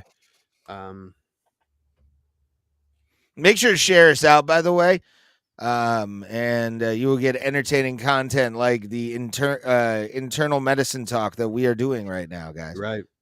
Yes, I am 21 or a qualified medical patient. Shoot, what was I looking at? Oh, sales. That's right. But I was gonna say, like, UFC has been making it hard to be a fan lately. Like, they are having a rough year. They are, dude. Like, I feel for Sean Shelby. I don't feel for Dana. I feel for Sean Shelby, who has to put these fucking cards together in the war room. Like, just some of these fucking cards. Sunday is edible day. Maybe I'll wait till Sunday. 20% off edibles. Ooh, yeah. Because that's all I'm interested in. I don't like smoking it. I really don't. I mean, I will. I still have some upstairs that I haven't messed with too much. I've had it since December. Hey, I have like half of it left. Hey, man, the fucking single pass sometimes can be fun depending on the milligrams, man. It's enough for me, That 11 hydroxy metabolite, when it goes through your liver, is just so. Although if I still have it next time you're here, which it probably will be, you could rip on that thing as much as you want. I was about to say I'm gonna go to Benda gave me. I'm gonna get like a small thing of bud when I'm down there just to see what Amish weed's like. I mean, I'm sure it's probably the same shit they get at your dispensary. Yeah, but you never know. There might be a hidden gem somewhere in their fucking cabinets where it's like, this is like the dankest of the dank, where you're like, oh. Yeah. You can smell it through the glass in the container. That's how good it is. What's the vibe of the store by you? Is it just like normal storefront every day? Does it seem like a head shop? Well- Like what is it? What does it seem like? I'm It is- asking because this place has like a trippy futuristic vibe, like Eastern medicine vibe. Has like a it's like a futuristic vibe. I call it like futuristic vibe. I call it. Mine is very dystopian up Okay. here. It's very because both of them used the place I went yesterday out in Lakewood. This place called Rise. They were a medical dispensary for ever, like since medical marijuana had been legalized in the state of Ohio. It was there, Right. and then all of a sudden they got the dispensaries now. So like the front desk is different. People are holding fucking iPads. You got to go up to what used to be the medical desk to pick up your prescription at the time. So it's very like, I don't know. It's very medical. Like you can definitely tell there's like a sterile vibe to it where it's like, these are national brand kind of places. That's the entrance. That's dope. They know how to fucking. I want to go there now. I want to go there. Yeah, and then it's like that's. Yeah. Like this. Oh, that is, dude. That is a fucking setup. Like, oh, it's the place- fancy as fuck. Yeah, it looks real nice inside. uh, And they definitely opened it anticipating this. And this is the you see this from the road. This is the entrance. wow. Yeah, it's a Whoa. gold door and it's wacky. I have to come down to you soon to fucking go to that place. Like, I mean, I'll just come down and spend the night. It's probably another thing that the people who banned it in my town don't like is that it's very recognizable. You can see it, like it's in your face. It's right there. It's like a It strip hide. club. It's like the porn Yeah, store. You pretty put much. like gold on the Yeah. fucking doors. Yeah, I mean, do they put in some money to make this place look like, hey, here we are. We're here. This is a fucking the door is golden. Welcome to 2010, motherfuckers. Yeah, Somebody dude. is here in PA. Yeah, but they don't have Freedom Guy. What part of Pennsylvania do you live? Have we talked about that? Are you? I don't know. I mean, you don't have to tell town, but like east. Are you east or western West. Pennsylvania? And or northeast and southwest, northeast and south,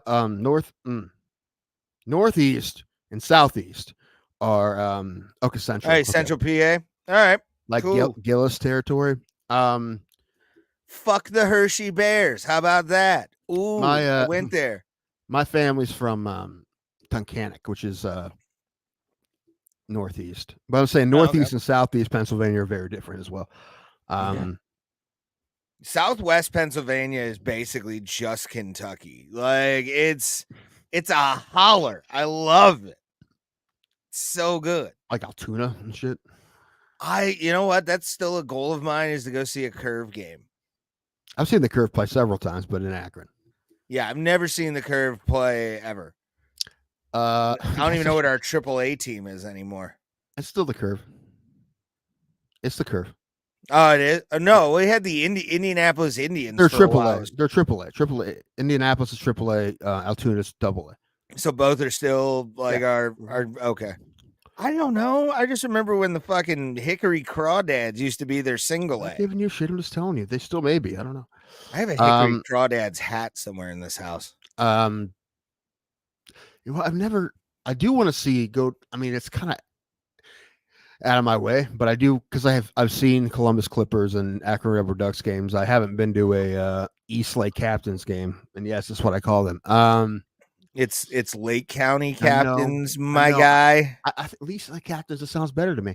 PA is more conservative than a lot of states. Hard to get weed. Need a medical license. Yeah, I thought they had legalized it though. Or was that New York? They just kind of.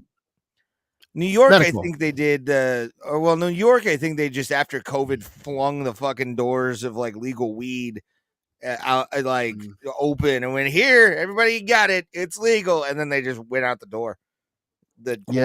Actually, that's seems like a conservative for a Democratic government. It seems interesting, right? But yeah, well, I mean, Shapiro, who knows what he's gonna do after getting snubbed. I really thought he was going to get it. Honestly, I think him or Kelly was going to get it. I would have voted. Believe it or not, I would have voted just for Shapiro. I would have voted Democrat for the first time. I almost said it to you, but time. I didn't want to hear you say. I didn't want to hear you. What was it gonna be? It was an MSNBC video, so I didn't want you to give me shit for that. But it was Jesse Ventura. Oh no, he was talking about his Tim Walz didn't want to go over and die because the National Guard should be here. Yeah, I saw that. I was fucking shocked when he did it.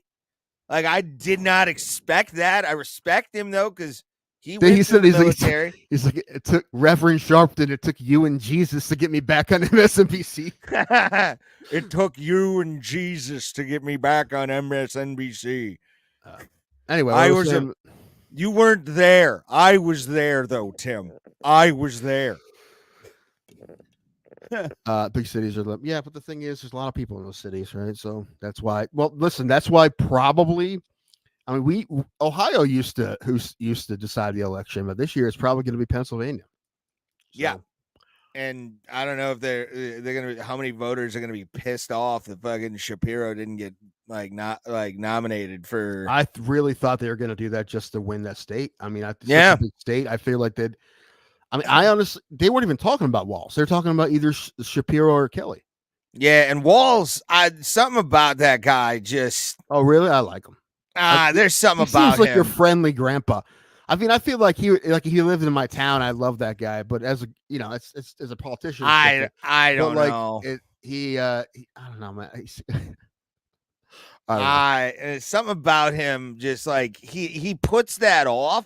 Like I'm not saying that he doesn't put that vibe off, which, by the way, is a weird thing to fucking say about a presidential candidate. Oh, this vibe that he puts off. Like, what's the fucking policy for this fucking cat, man? Like Alf. Hold on. He's right here. I don't know what his policy is. Huh. I was going to say, I haven't seen Pillow Tim in a while. Pillow Tim's upstairs. I need to bring him down to the office. Also, are you going to bring Pillow Tim to Vegas? I want you to use them on the plane. And if someone asks, like, who is that? You just say, my lover, and say nothing else. It's my boyfriend. Okay. No, don't say boyfriend. Just say lover. It's creepier. Okay.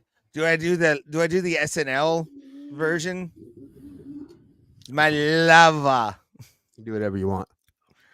This is my lover. I have a hole in his mouth for a reason. Yeah, he's upstairs. He hasn't. I gotta bring the chair down here too. Hey, listen, don't eye for eye kill him. Don't kill him because I dropped your bobblehead.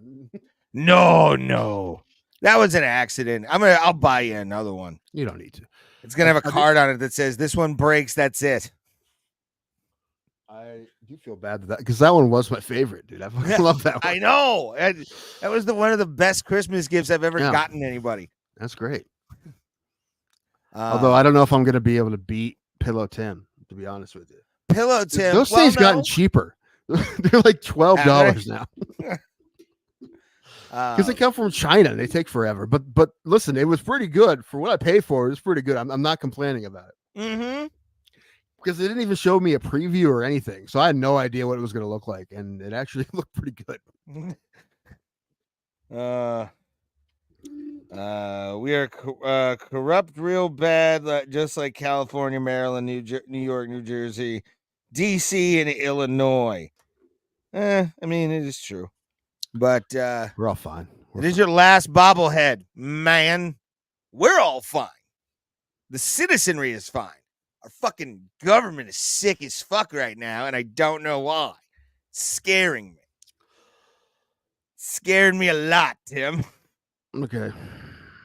Because I'm worried about prices of chemicals going up and everything. It's not going to be good, yeah. Oh, speaking of that, what did you showed me a picture from your work today. What was that? Oh my God. I want to show this on air. I'm proud of this thing. So my day job is I work as a bug guy. That's my day job. I love it. It's fun.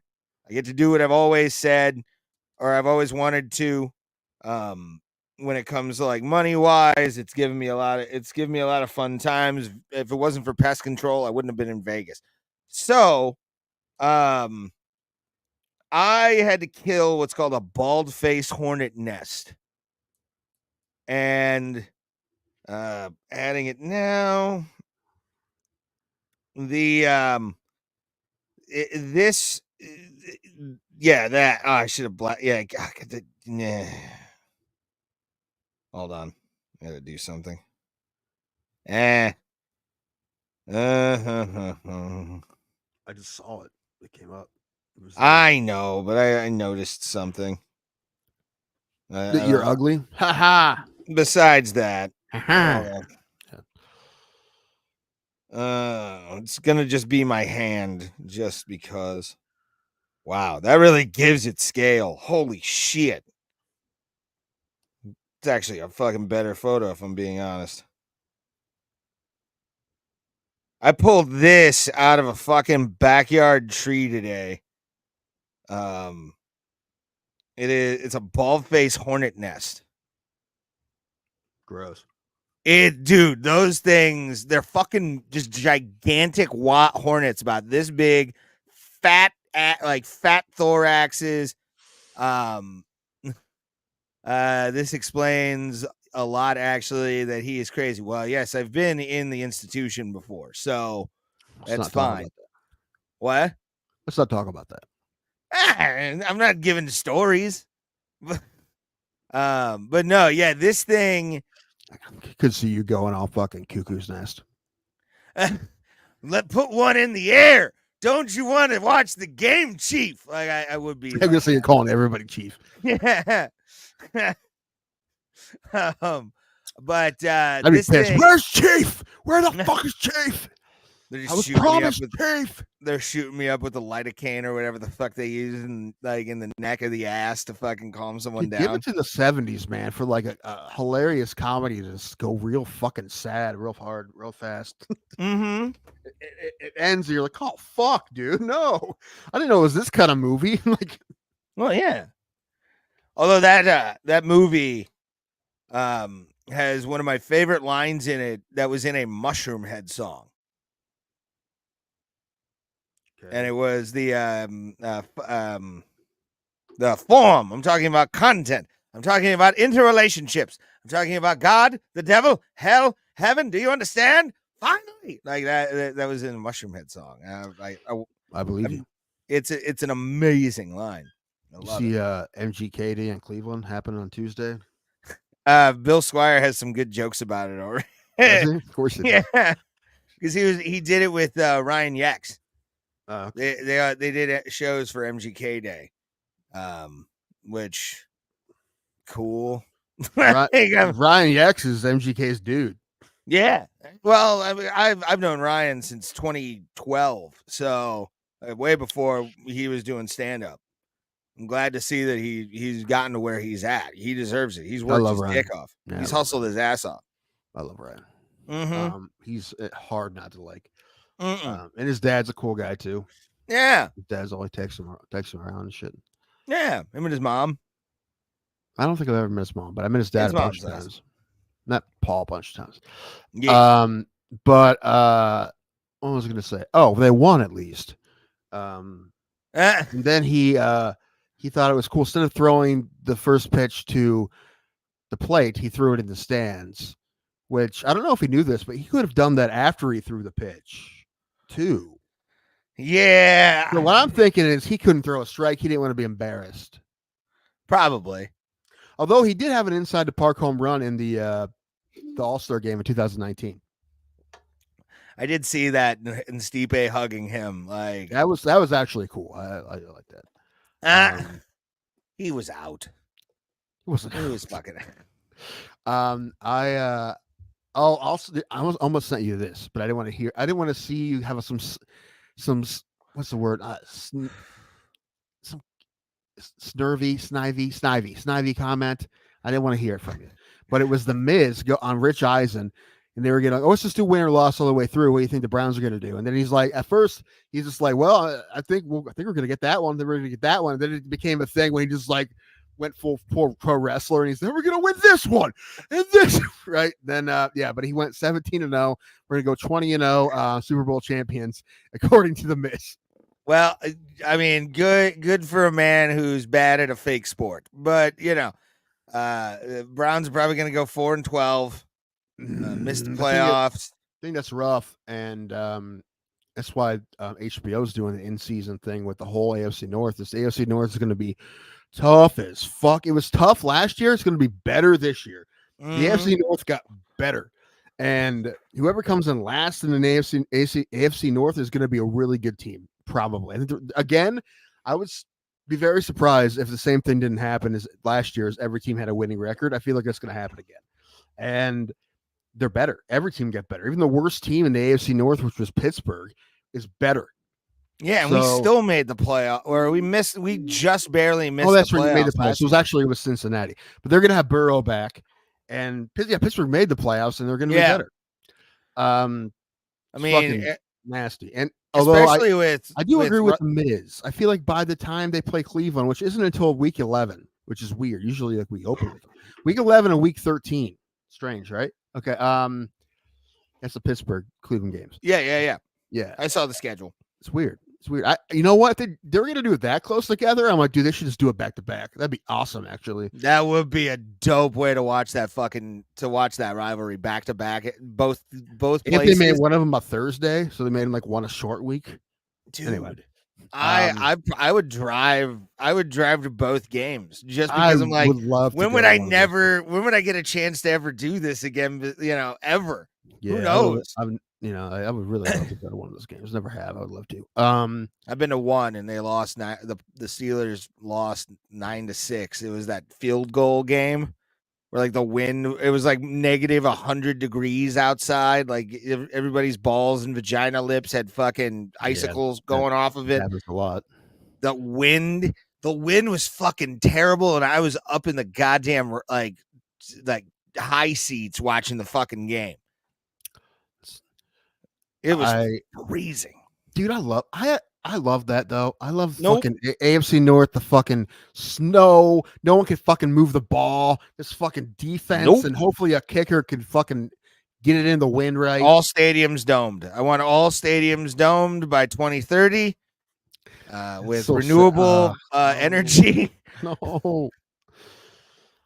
Every single stadium. It doesn't matter if it's fucking Dallas or it's fucking Minnesota. Fuck you, dome or no go. Just no go. Dome in the AFC North. This doesn't seem right, dude. This doesn't feel right. Don't be a purist. No, I've always been a purist. What are you talking about? Come gather around, people, wherever you're. I see Timothy Chalamet's playing Bob Dylan. I did, yeah. Bob Dylan's coming here to like blossom. I think. I keep forgetting he's still alive. To be honest with you, know. And you know what? Not gonna lie. I mean, I appreciate the man. He wrote a lot of great songs. Not my thing, really. I don't listen to Dylan. I don't do it really. But it's great tailgating in those conditions. But then sitting through the game sucks. Yeah, but when the game's good, when the game sucks, it sucks. When the game's good, it's. Although I will admit I haven't done it in a while. I haven't been to a cold ass game in a while. So. Yeah, it was not what I wanted. There's so many people, but when you're really high up, especially at First Energy, and the wind is like just ripping off the lake, it gets fucking rough. It's bad. Yeah, it's but bad. For the playing conditions, I love it. Like watching it at home, I love it. Yeah, in the safety of your fucking house. Right. Yet you don't want a dome. Go fuck your mom. I don't want to. Don't say that. I love my mom. Fuck your mother. Fucker. Don't say that. I love your mom. She's a nice lady. Yeah, anyway, she lets you fucking come down here and be loud in her basement. What the fuck? Fuck your mother on the dome. Put one in there. But listen, the 75 thing pounds. is, I haven't been. I'm gonna get another drink here, but before I go, excuse me. I got one more Coke in me or two. Okay, I was gonna say that. Oh, I mean, I am excited for football season, but I've unlike a lot of people in Cleveland, I haven't been thinking about it at all. I've actually been purposely not thinking about it because I'm all in on the Guardians right now. So when the football season starts, it's fine. And the Browns played a preseason game. I didn't pay attention to it at all. I never do. I never miss a regular season game, but I never watch. When does the season start? Pretty soon. I mean, they play a couple more preseason. Is it before or after I leave Vegas? I'm gonna guess it's after, or maybe it's that week. Might be that week. It's probably Thursday after Memorial Day. Seeing all kinds of Raiders and Raiders fans and shit in Vegas. Although that'd be kind of cool. When do they play? Las Vegas Raiders. Preseason. I don't know. Don't show less. Show more. More games. When's the regular season?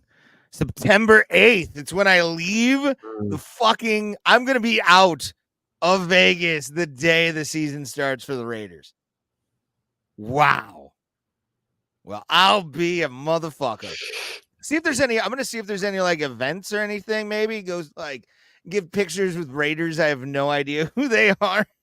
And it's plays with the Vegas Raiders, baby. Fucking Gene Upshaw. Is what's his name still the coach? Sebastian Janikowski. I'd be down. Don't know who that is, but I'd be down to meet him. Oh, yeah, you do. Dude, that fucking like 280-pound kicker. The Polish cannon? You don't fucking remember the Polish cannon? No, dude. Sebastian Janikowski? No. What? That disappoints me. I'll be right back. I don't watch football, bro. I watch hockey like a man. That's what I do. That season's starting up soon. Hopefully, Penguins can fucking make the playoffs this year. That's all I want. I just want playoffs. I don't care.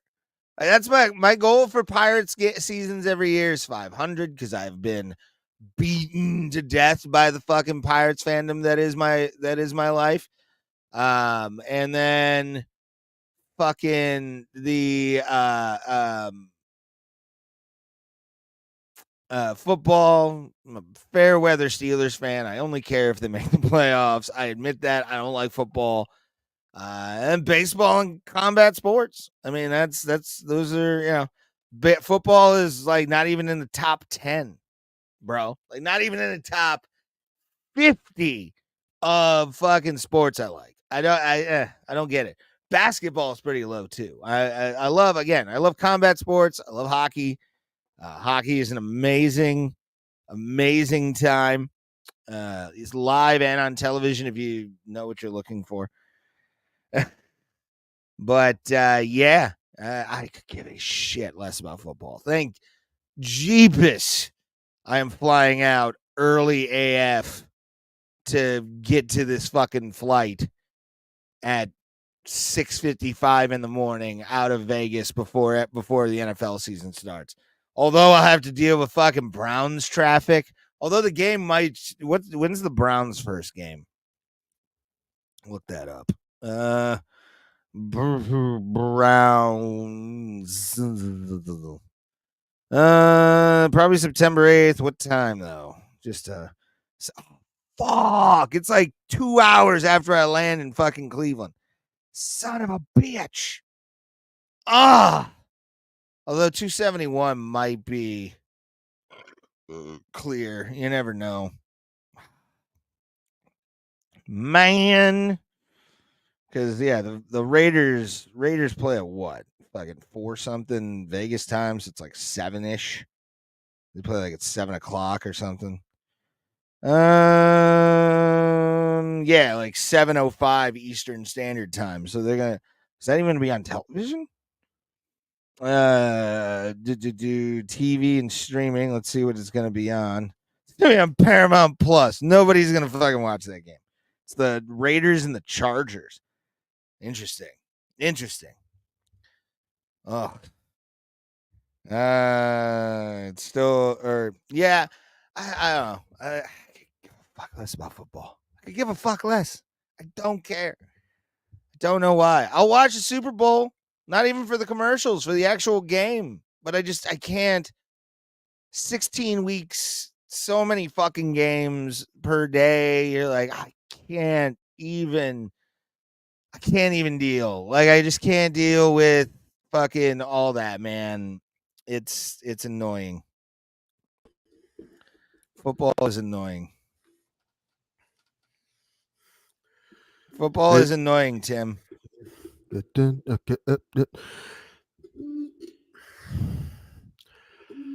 Sebastian Janikowski, number 1, first round draft pick. Number 1. Al Davis took a kicker in the first round. And then he was fat, always had a gut. Told the NFL that he would be smoking cigarettes on the field if they would just let him. Well, he's a Pollock. Of course he would. Multiple 60-plus yards field goals. Didn't always make them, but they sent him out. I think they sent him out to kick like a 77 one time. Didn't hit it, but hit a giant leg. It was bigger than everybody else. Fucking awesome. Yeah, I don't know. Maybe I'll figure it out. There's there's a kid that went to New Philly High School here. I watched him play football. He was real good. He was a linebacker. He was jacked, and he also returned kicks. He was a linebacker who returned kicks, and he was also a punter, but he was pretty good at that. But originally he went to James Madison to play football as a linebacker. That didn't work. He went to Ohio Dominican, played 2 years there. Now he's at Stephen F. Austin just as a punter, which is Division I. So, I mean, I'm sure he's not the only one in Division I football, but he's a 6 foot, 235 jacked punter. And I have a feeling this year that we're going to see like a big punter hit from him. There's going to be a viral punter hit. He's going to lay somebody out. Just a Pat McAfee. Better than Pat McAfee. Pat McAfee wasn't 6 foot, 235. Yeah, he knew how to throw his fucking weight around, though. He wasn't an all-state wrestler and an all-state football player. Dude, this kid's a monster, dude. I really like watching that kid play. That kid was really fun to watch play. If he's a wrestler, put boxing gloves on his ass and let's get him in the fucking gym. Oh, maybe after football, sure. Yeah, after football. And keep him in shape. The kid that played quarterback on that team, the local team here, I saw him play a bunch too. He's at Bowling Green now. He's on his 3rd college. But I want the NCAA football game so I can have him take me to a national championship with Bowling Green. The dynasty continues. 20 years of Bowling Green dominance. That's right. Urban Meyer eats his heart out. I will be buying, and depending on how much money I have after this trip, I will more than likely be buying an Xbox One X. I'm thinking it's definitely going to be PS5 because I've always been a PlayStation guy, and it's going to be maybe next month, maybe, and then but I'm gonna have to. I might do a payment plan from PayPal. You can do like $115 for 6 months. You pay like $50 in interest. Oh, but that's not bad. $50, that's not bad. I'll just fucking. If I have the money, I'll just drop fucking coin on a. Well, that's the thing. It would be a. I don't get that much money. Or 1 terabyte. Yeah, it would be a whole thing. If I spent $600 in a month, for that, that'd be rough. So, Bowling Green national champions, that would be wild. Listen, hey, the way it's set up now, it's not impossible. All they have to do is win every game. Although I did look at their schedule, and like the MAC schedules are like rough. I think Bowling Green plays their like first 3 weeks. They go to Penn State and Texas A&M. Yeah, fucking rough, dude. They have rougher out of conference schedules than Big Ten teams. Sounds like it, especially if you're opening the season against a team like Penn State. I mean, Akron starts the season at Ohio State, so that's there. I saw an advertisement for like winning tickets to the fucking game. That game has been sold out since they announced it 13 years ago. Well, they're always sold out, man. Every one of Ohio State's games are sold out. Oh yeah. They're fun though. They're fun, but they are uncomfortable. I've heard. You've told me. Yeah, there's bleacher seating, and you're just like sardines, man. It's it's rough, but Welcome to college football, bitch. they are fun. But 100,000 people. and every game I've went to wasn't close. So like next time if I'm going to a Big Ten game where they might have a they're playing USC or somebody Oh, who is now in the Big Ten. oh God. It's like two teams left in the Pac-12. I don't know how that's gonna work. Yeah, I saw the alignments of like fucking schools, and the Big Ten has more than 10 teams in it. Well, they've had more than 10 teams for a while. Why is it called the Big Ten? Because it was the original name, and they didn't change it, and it'd Fuck be like that. a Big 15 now. I forget how many there is now, but Yeah, call it the Big Conference. Just call it the Big Conference. nope. Big 10. Fuck equity and inclusion. Fuck you. Diversity, fine, but not fucking the equity and inclusion part. It's the Big 10. It's the best conference of college football, and I will fight you on that. I will take your word. Why am I itchy? I'm so itchy. I washed my feet today. I don't know. I saw a video. I think it's old because I've seen it before, but it's of this guy from Pittsburgh, Pitt, who was just smacking himself in the head with his helmet real hard. I'm like, that explains a lot.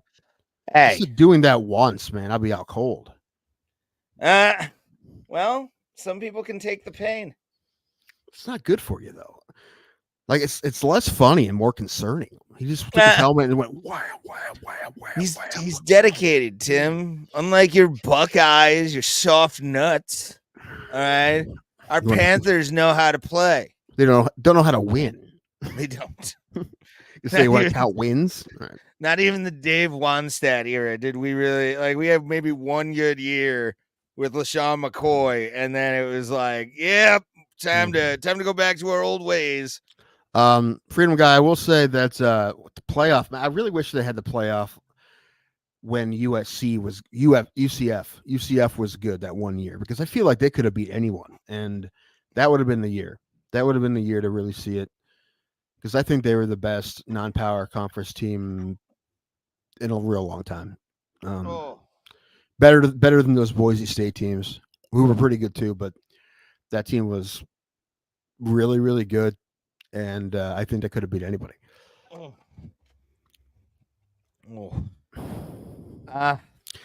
Foot itch, man. I wear What? socks every day. A foot's itching like a motherfucker right now. You know what you need? Tough acting and acting. Might John actually, Madden. I might get off real quick because it is itching like a bitch. So I'm like, I may go do that real quick. Do you have some? Yeah. Oh yeah, of course. So you wear boots every day? Yeah, of course I do. Yeah.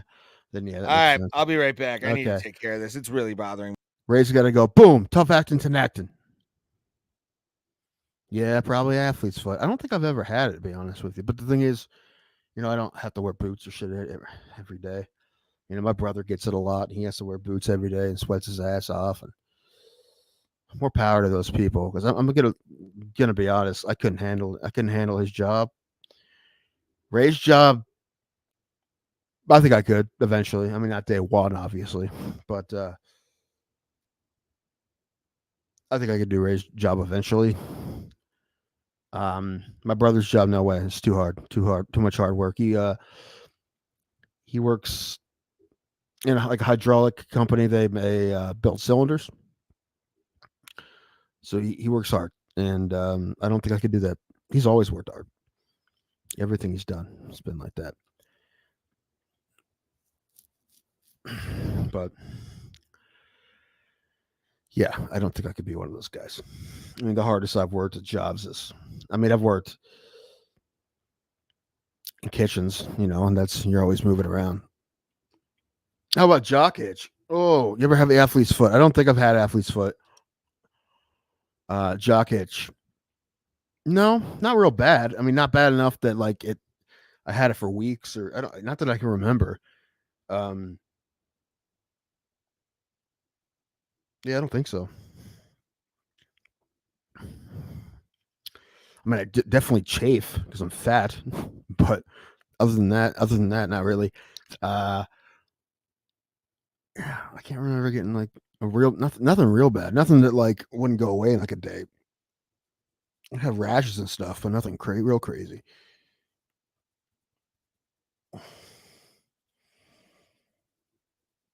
I'd get like a rash from anytime I would sweat a lot.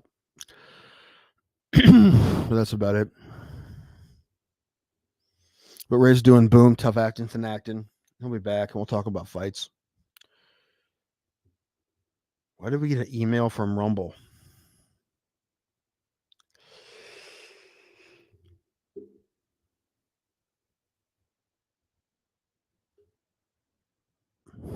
I know you use tough acting, thin acting, and similar products. It goes away in a couple days. Yeah, that's what that shit's for.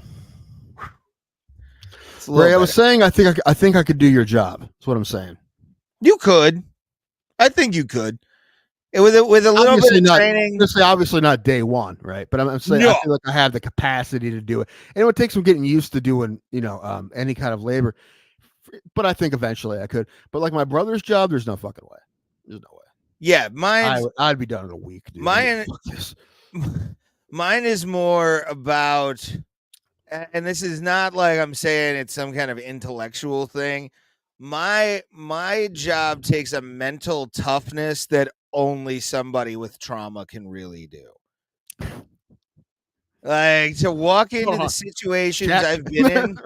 Yeah. To walk into some of the situations I've been in and just keep a fucking like face until I get my fucking truck is exponential. Like you can't even like quantify how much. Did I ever tell you? So what you said about trauma? Did I ever tell you what Dwayne Duke said about me when he heard me sing for the first time? When he heard me sing karaoke? No. He told other comics, he's like, he has the kind of voice you only get if you've seen real pain. I'm like, this is the best compliment anyone's ever given me. The horrible life caused that beautiful voice. Wasn't that bad, really, but yeah, I know. But I've seen some shit, and a lot of it is because of some of the shit that I had and went through, and because of that, and it was rough around everybody. Mm-hmm. We're not getting into that, but anyway, but yeah. What you saying about your job? I'm sorry, I didn't mean to cut you off. Oh no, yeah. I mean, you have to be a fucking psychopath to do what I do on a regular. When I walked up to that nest that I showed earlier, you also have to be a psychopath to do stand-up comedy. And do 331 shows to no one. You have to, and a bit of a narcissist too. Both those things, all of those things, for sure. And the other thing I'm trying to do with Thomas right now is going to be one of the most narcissistic things I've ever done in my life. She's what now? Did you tell me this? I'll tell you off air. What? I don't know. It's nothing set in stone yet. We have a date, but that's about it. What? Yeah. Yeah, but you can't tell me what you got cooking. You can't. No, I'll tell you off air. Well, you're giving everybody we got a little bit left of the show. We're gonna talk about the fucking. We got this much left. This much show left. Yeah, that's a lot. It's yeah. Fine. That's at least half an hour. That's at least half an hour. Fine, Ray. Fine. I'm just saying, you're leaving everybody hanging now. But I don't want to announce anything until. I'm assuming it has something to do with professional wrestling. No, other things. Okay. Ray, have you seen murder hornets there yet? No murder hornets, but I did have European hornets, which are like these bitches, like the big wasps with like the fucking. They look like cicada killers, but they're way meaner. They're violent. They're fucking. I had Tim. This is what I was hearing while I was taking out this fucking hornet's nest. Just this. Oh, it was like bullets going off my fucking body, Did man. You get stung? No, I had they give you like a thing with the hood that has the mesh that they can't get into and keeps you safe and everything. I did that yesterday at another place. Took a nest out that was like this fucking big and about like this deep. It was crazy, and it was next to an electrical box. But I love it. It's the fucking weirdest job I've ever had in my life, and it's the greatest job I've ever had in my life. Yeah, that's 17 years in the workforce. I'll tell you, I don't fuck with bugs. Like when I see like anything I don't know what it is, I just get the fuck away from it. Usually, I'm just like no.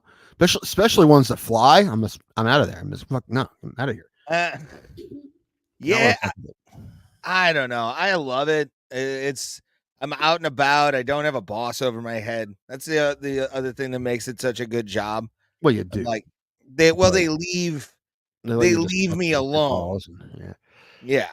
Do you have like an app or something? Yeah. Okay. Yeah. Every company has like their own app, or like there's companies that use not international, app where it's like in different countries, it's the same company kind of thing. I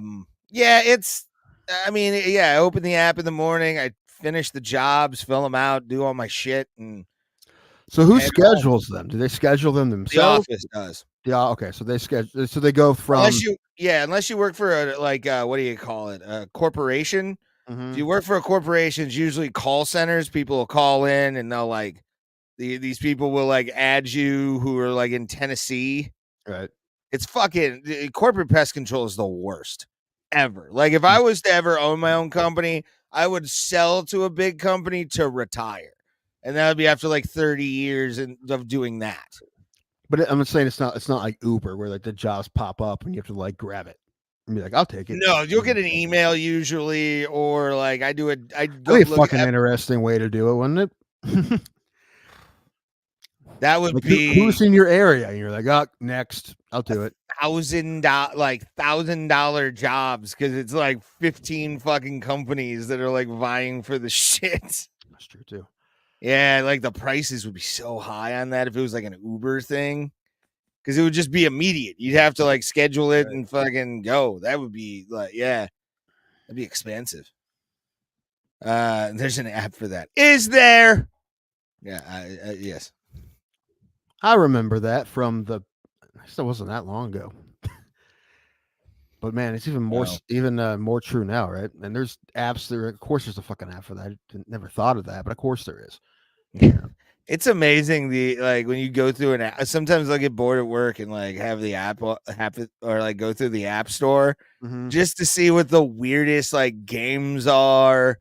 I don't download them because they're probably Chinese spam, but what are the most niche apps? Not games, but something that you could use in your life that's the most. I guess I don't really know what I'm asking, but ones that you're who the fuck uses that? Who's that for? It's for 8 people. Yeah, I don't know. Archer's Danger Phone. That's about it anymore. Because I'm still part of that fucking community. Is there a pickleball app? Is there a pickleball app we can find people to play pickleball with? Let's see. I bet there is. There's one. They have that for basketball, which actually is a great idea. I mean, if it got to the point when everyone used that for basketball, that's pretty great because you could call next and shit on courts. You can see who's at places. You can see if people are playing. I want to go to the park. I wonder if anybody's there. I want to play with that one guy again. Where's he? And he's. There is a pickleball app. Is it a game or is it for you? Yeah, find pickleball near you. It's called Pickleheads. Maybe I should just give up and start playing pickleball. Don't do it. My cousin plays. He's 16 and he's been playing baseball his whole life. This is the first summer since 6 he hasn't played baseball, and he's okay with it. He was a pretty high level player, but he kept getting hurt. He had Tommy John surgery at 15. So he's I just don't want to do it anymore. I get it, man. You get burnt. That's the thing about travel ball. You get burnt out. I feel like he probably still likes to play baseball, but he just doesn't want to fucking have the fucking headache. I think he could play for a beer league or a men's league or something like that. He'd be fine with that, but all the pressure, you don't fucking need that shit, But the thing is, there are teams where, I don't know, maybe I should start a travel team where it's just dude, we're gonna have a good time. I mean, we're gonna try to win. We want to win, but it's just what it is, man. I'll take all the kids who are burnt out. That happens a lot, and that's sad. It's sad when kids get burnt out from sports. Yeah, either how hard they're pushed, or or something, right? But like they still would like to play, but it's just like, I can't take pressure anymore. Dude, like, I'm a teenager, can't take this kind of pressure. I get it, I understand it, and I feel like that sucks, and that's why that's the evil of travel sports. I could talk about that all day, but that's the downside. One of the many downsides. The other one is that it leaves kids behind real early. If you're not good at 6, you're kind of fucked. Yeah, it's like hockey. Same thing with hockey. My older niece, the fact she like wasn't on this team originally, but then she played on the crappier team and then made this team, and that's rare. That rarely happens. I don't know any other girl who's done that in this area. So like, usually when they say, well, you're in the lesser tier, you just stay there forever, right? But the fact that she was able to get a spot on the other team, and she became a lot better since then. But like, that's rare, and that's what I don't like about it, because it just, like I said, it leaves kids behind, and that's not fair. No, not at all. But I mean, it's not good for them. It's because most of these kids aren't going to play in college anyway, Ray. Well, here's the thing. And some might be. Is it more on the parents? I would say yes. It's not everybody. I would say a majority of kids who are like stay in sports longer than they should. I mean, I stayed in with hockey because longer than you should. You should stay as long as you want to keep playing. If you suck, you can still play. Yeah, but you also have parents who won't let kids quit. You have parents that won't let their kids quit a sport. Remember that. That's hard. I mean, you do have those fucking parents out there who do that. My parents, luckily, were realistic with me and were like, you can leave you don't have to play hockey anymore. We don't want you to feel like we're forcing you. Right.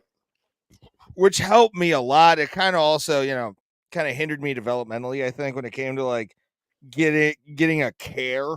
Because I was just like, I love playing hockey. It's fun. I don't care about the rules. I don't care about, as long as I know the offsides points, I'm good. And if I get caught with like a trip or whatever, but they're like the basics. Like I can put plays together and shit like that. But like, man, I still want you to get back into hockey, Ref, I really do. Good. Ray, it's a great way to make extra money. I'm good. I don't want to deal with parents. Because I'll be roasting them to like fuck it. I will start writing lines for parents. Like I will start becoming Shorzy. Yeah. I will become Shorzy, where it's like, fuck you, Riley. Get it, you pimple faced prick. Get your shit together. There's a balance there that is tough. It is a very tight rope to fucking walk with your parents in sports. It is, man. Like if I have a kid, God forbid that fucking happens. Here's, I think the most important thing is you want to keep them in sports. Yeah. But because there's so many, life lessons you learn in sports. All of them. I tell my niece all the time, I'm like, that's going to be rough, man. You're not going to be great at something, and you got to fucking work hard to get at it. You're going to have shitty times. You're going to try to get, I don't know. There's a million things. I didn't articulate any of that well, but you know what I'm talking about.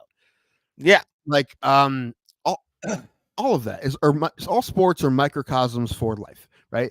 Yeah. Everything you find in sports. So things don't always go your way, blah, blah, blah. You got to work through it, all that, work hard, and whatever, all of that, right? But yeah, that's good.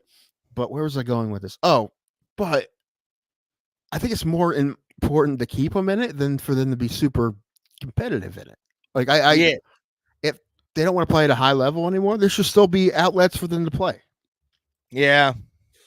You don't like travel ball or bust in a lot of places, and I feel like that's not fair. It's not right. You'll take the easy way out. You have to be tough on them, but not tough. Too tough, but too tough is negative. Okay.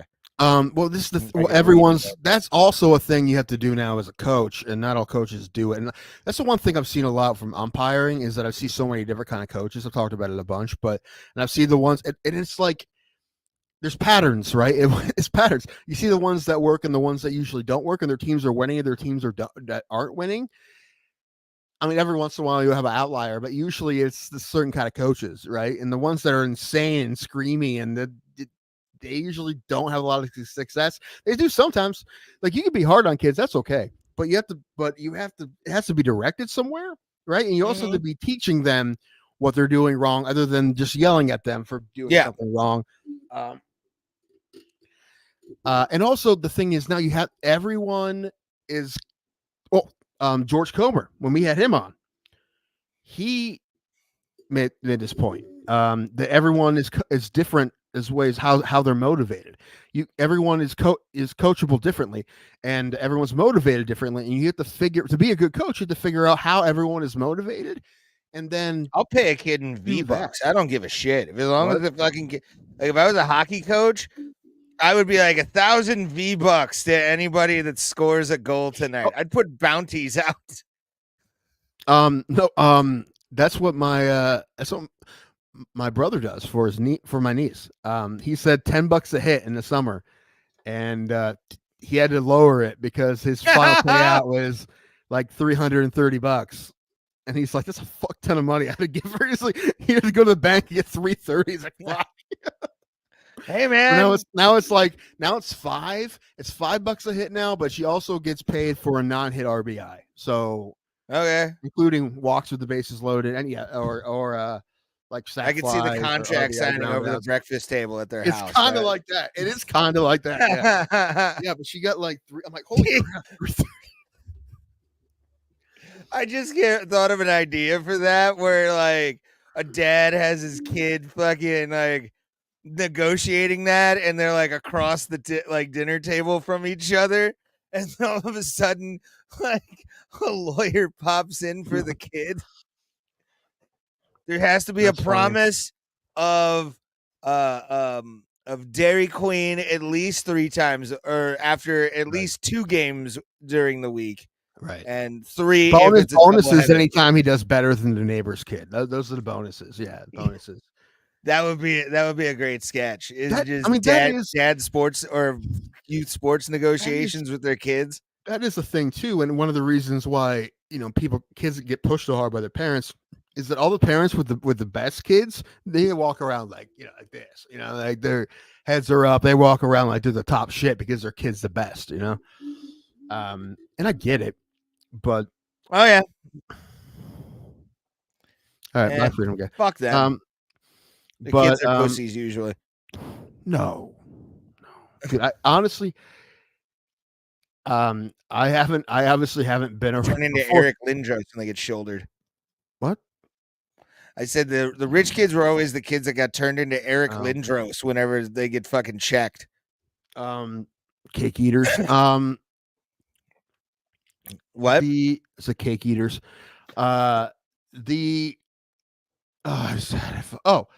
Obviously, before my niece was this age, I didn't spend a lot of time around 12-year-old girls. Obviously, thank goodness. But they're a lot tougher. These girls are tough as fuck. Oh my god! I mean, every once in a while they'll cry, but so will the boys, But like usually, they'll get drilled by balls, or they're diving and shit, and they're just, they're fucking tough girls, and and it's awesome. I'm like, dude, I didn't realize how tough these girls are. It's pretty cool. The girls I played hockey with when I was like 12, 13 were some of the toughest biatches I've ever seen walk the planet. They would take a hit from a going through puberty boy, get the fuck up, and then score like 5 minutes later. It was when they're like 12 and below, that's okay. And they hit puberty first, right? So like then they're fine. But when the boys hit puberty, that's when it becomes a problem. Yes. And that's what I would say. That's time to get out. That's when it's like female and contact sports. Well, then, but also usually there's girls hockey, there's women's hockey, but but football, that's what I would love to create like a women's hockey league with full contact. To have it, I do. Is the WNHL or whatever the fuck it is fucking full contact? I mean, the same. I'm assuming it's the same rules as everywhere else. Well, because I know girls hockey for pretty much any level. I'm assuming it's probably checks and shit. Hold on. I'd be very surprised if you told me that they didn't allow checks. Checking in women's pro hockey. I'd be very surprised. Pro hockey. There we are. Ooh, okay. The PWHL Rule 52 allows contact where there is a clear intention of playing the puck or attempting to gain possession of the puck. Which is probably the same rule. It's the men's rule. Yeah, that's the men's. I figured college too, right? I figured you can't just blindside a motherfucker. You gotta fucking like if they're blind to you, fuck them. But right. If you're going for the puck and them, that's where it happens. That's why I've talked about on the show a bunch. That's why I'm pro women's sports so much, because like dude, there's fucking tough ladies out there, dude. And they fucking play hard, and they're just as fun to watch as the men, in my opinion, most of the time. I wish they had a PW or a PWHL team in Cleveland. Well, I mean, it could happen if the league goes well. This is the first year of the league, so and they're getting mega attendance right now. What? They're getting mega attendance. Are they really? Markets, Oh, yeah, that's really good. That's awesome. Yeah, a lot of the teams recorded a lot of high attendance, like going to the games, which I like. I mean, again, if they didn't, I think honestly, the first game, everybody was like, "Are they gonna fucking let these bitches fucking brawl? Like, are they gonna fucking let them hit?" And then once the first check, they went. I don't know. Look it up. I think they're more just. I think they're more just figuring out their problems together. Like I think that's a fight in women's hockey. They're using logic. Oh, let's not go that far, my friend. They're tiny lady brains. Hold on, please. I'm looking up PWHL. Yeah, is there fights? If there are, send them. I will fucking play them. There's a brawl. I'm just gonna send it to you. I haven't watched it, so I'm just sending it to you. Yeah, it just says PWHL brawl. I feel like it might be disappointing, but who knows? Boston versus Toronto brawl. Just it's a lot of hair pulling. That's all it really is. You ever see that video? This video's from like 15 years ago. There's a chick, I think from New Mexico, soccer, and she was like pulling girls with her ponytail and like elbowing girls and shit. And I see the video pop up every once in a while. Like it gets big again. I'm like, this video is like 15 years old. I'm getting God damn it, fucking Facebook. This thing is so slow, but I'm taking it to Vegas anyway. I'm having fun. You have fun? I'm having fun. It's been a good episode. Which day are you doing the are you gonna do show Tuesday and Thursday from Vegas? No, Wednesday and Thursday from Vegas. We never do Wednesday. Or no, Thursday. Yeah, no, Tuesday I will be here. Okay. And I'll do the show Thursday. Okay. Thursday, yeah, that's when I'm gonna do the show from the. Get Rick and Donna on, dude. I was thinking about it. I was thinking about asking him, but I don't have the equipment for really. And I could just put the mic in between us, basically, and that would be the show. Yeah, well, that's what I did with cousin Mike. I just, we just use his laptop and we just. Is it the Johnny Manziel thing you just sent me? Dude, it shouldn't have been Johnny Manziel. Yeah, I just got a Johnny Manziel. Tracks. I don't know. I'm waiting for. No, it says PWHL Boston. I got it. It finally loaded. Okay.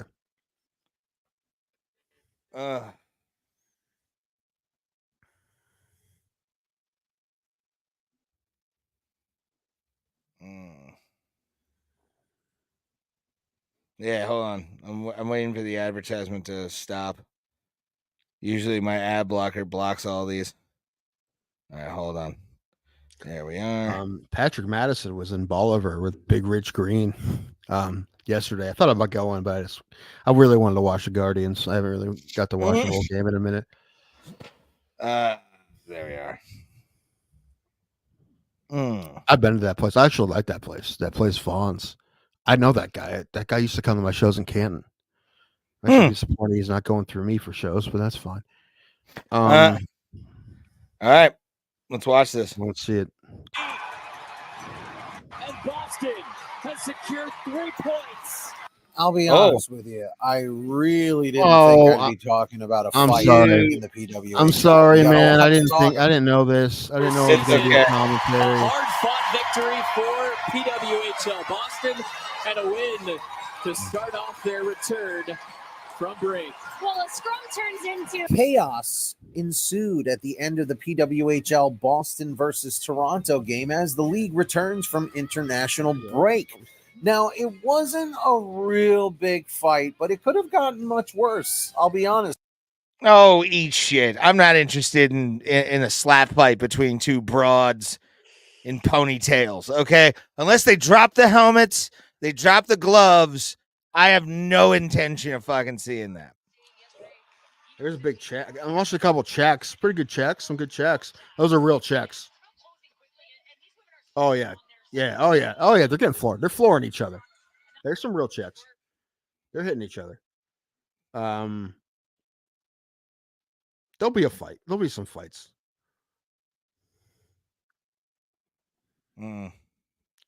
But well, that's the thing. Like, this is how you get a small sport to work. If you have it, you gotta have it in a place where, like minor league baseball, right? You have all kinds of promotions, get people out to the park, and cheap beer nights. Okay. You have the dollar beer nights like AA does, dude. Do you imagine dollar beer night at the women's hockey game? Oh no, the That'd misogyny. be fun as fuck, dude. The misogyny that would be going around the entire time at the Wallstein or something. That's why I hope there's like either a women's hockey team or like a MLS 2 team in Cleveland where they're talking about building a stadium for it. And I hope so. And I hope they do promotions like that. So there's like $2 beers and women's soccer. Dude, I'd be all for that, dude. The Land FC. Yeah, I'd be in. I think it'd be fun. Ugh. But the thing that sucks about Monsters games is that it's at Rocket Mortgage, which means everything's expensive as fuck. Which makes the games less fun. That makes it less fun when you can't afford anything. But yeah, they'll do $2, $3 beer night. Not beers. They do sodas. Sodas they do. There's like a 1, 2, 3 Friday they do or something like that. But like, I've never seen a beer promotion at that place. I don't know. But they do it at Rubber Ducks games. They do it on Thursdays. Although most of the times I go, I take my niece, so I don't drink anything. But Ray, what do you think this means? Of all the games, I went to 7 games this year, 6 or 7, and they've lost. The Guardians have lost 2, and both of those games I didn't drink anything. I think it's your brain telling you this, and I think it's real. You need to see a doctor. I think it's real. No, well, it's true. I mean, what I'm saying to you is true. You also think if you turn off Smash Mouth or whatever, Def Leppard, all right. I'm allowed to turn off Smash Mouth. Smash Mouth will be dead by now. Everybody you know would die. It would be a mass extinction event. Might as well be walking on the sun. Oh no, Uncle Terry. But no, I think I don't believe those things anymore, Tim. Huh? Right. I'm using it as an excuse to get really fucking drunk next time I go to a game. Also, I told you we're going to the game on my birthday. I don't know if Alan got tickets for that yet, but I told him, like, dude, I'm not gonna. I can't apologize for anyone's drunkenness because I'm gonna be the guy you have to apologize for. But it probably won't be because I usually don't get like that. I haven't gotten like that in a long time. I couldn't tell you the last time I got like ridiculously insane. Like, you got to help me drunk. I don't know. No, yeah, drunk Tim. Drunk Tim is a level that you get to, and I think that's your cutoff. It's not bad, yeah, but like that's not. You're that never bad there, but you never Yeah. go past the land of fucking no return. You know, Right, which I never like that to do, and I also know when I'm getting there, and I don't like to do that. So I have been embarrassingly drunk many a times. You have been in attendance for at least one of them, which was the UFC show. I got pretty drunk there too, but I can usually keep it together. Like, Yeah, I feel like I was not usually able with me, I would get sick before I get fucking fall over, can't stand up drunk. I think that's usually what happens with me. So, and I don't like. That's one of the reasons why I don't mess with weed that much, because I like to control my fucked upness. You know, and I feel like I have much more control over it with alcohol than I do with weed. That's why I prefer it. Weed is like, you kind of have, it's like jujitsu. You have to get your like belt system in to be able to deal with the high that you're in already. Like, I would say I'm more of like a blue or fucking purple belt in weed. There are times that I still fucking really overdo it, but I'm never high where I can't like feel my legs or not walk. Right. So it's quite nice. Quite nice, that feeling.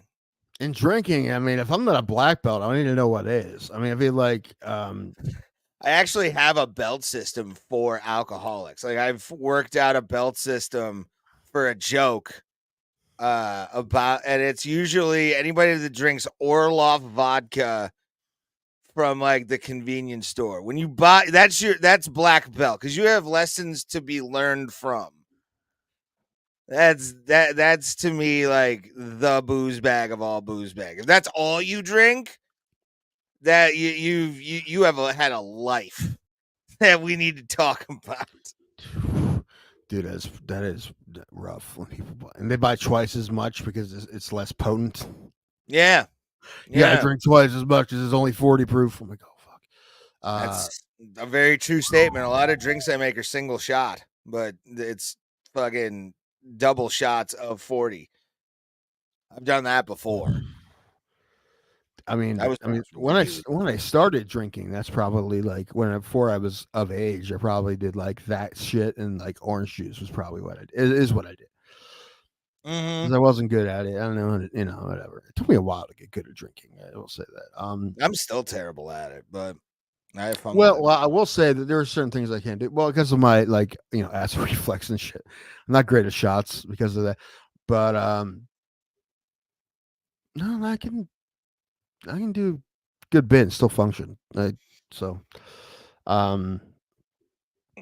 I like. I like that. And like I said, I like being fucking loose, but I don't like being fucking out of control. And I don't. Yeah. I feel like I rarely get to that. I haven't been there in a while. Yeah, I try really hard not to be. Same. Like, so ridiculous that I'll be louder, of course, like normal. Like, it's normal getting drunk stuff, but like me falling down and the fact that you have to like blackout drunk, you have to apologize for me. That's been a real long time since that happened. Yeah. Knock on wood. For sure. I try not to get that way. Because I don't want to feel that way. Yeah. And I don't want to get sick. Agreed. All right. I puked from alcohol was at Kent State. Like, when in my early 20s, I went to Halloween party and with Andrew Law, and I ended up puking in his dorm room. Oh. Yeah, it was rough. Yeah, it's never fun. Oh boy. Tim, I love you. All right. I'll accept that. I am the best. DJ Khaled style. I'm the best. Just for my own happiness. Let's see that again. Where is it? Oh, that's not video. This is one of the best videos you'll ever see. It's the one I got.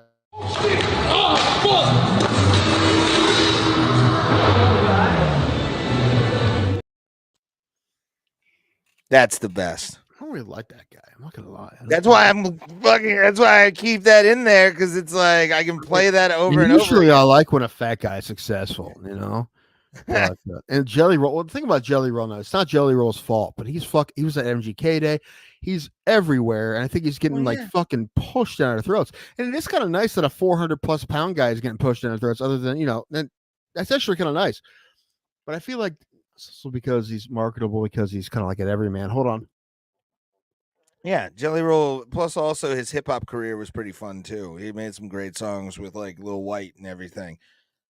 Whatever, man. He's having his time in the fucking barrel. It doesn't matter. Like, what people will be pissed. Like, I saw Chad Zumach talking about jelly roll and all this stuff. And it's like, dude, calm your tits, bro.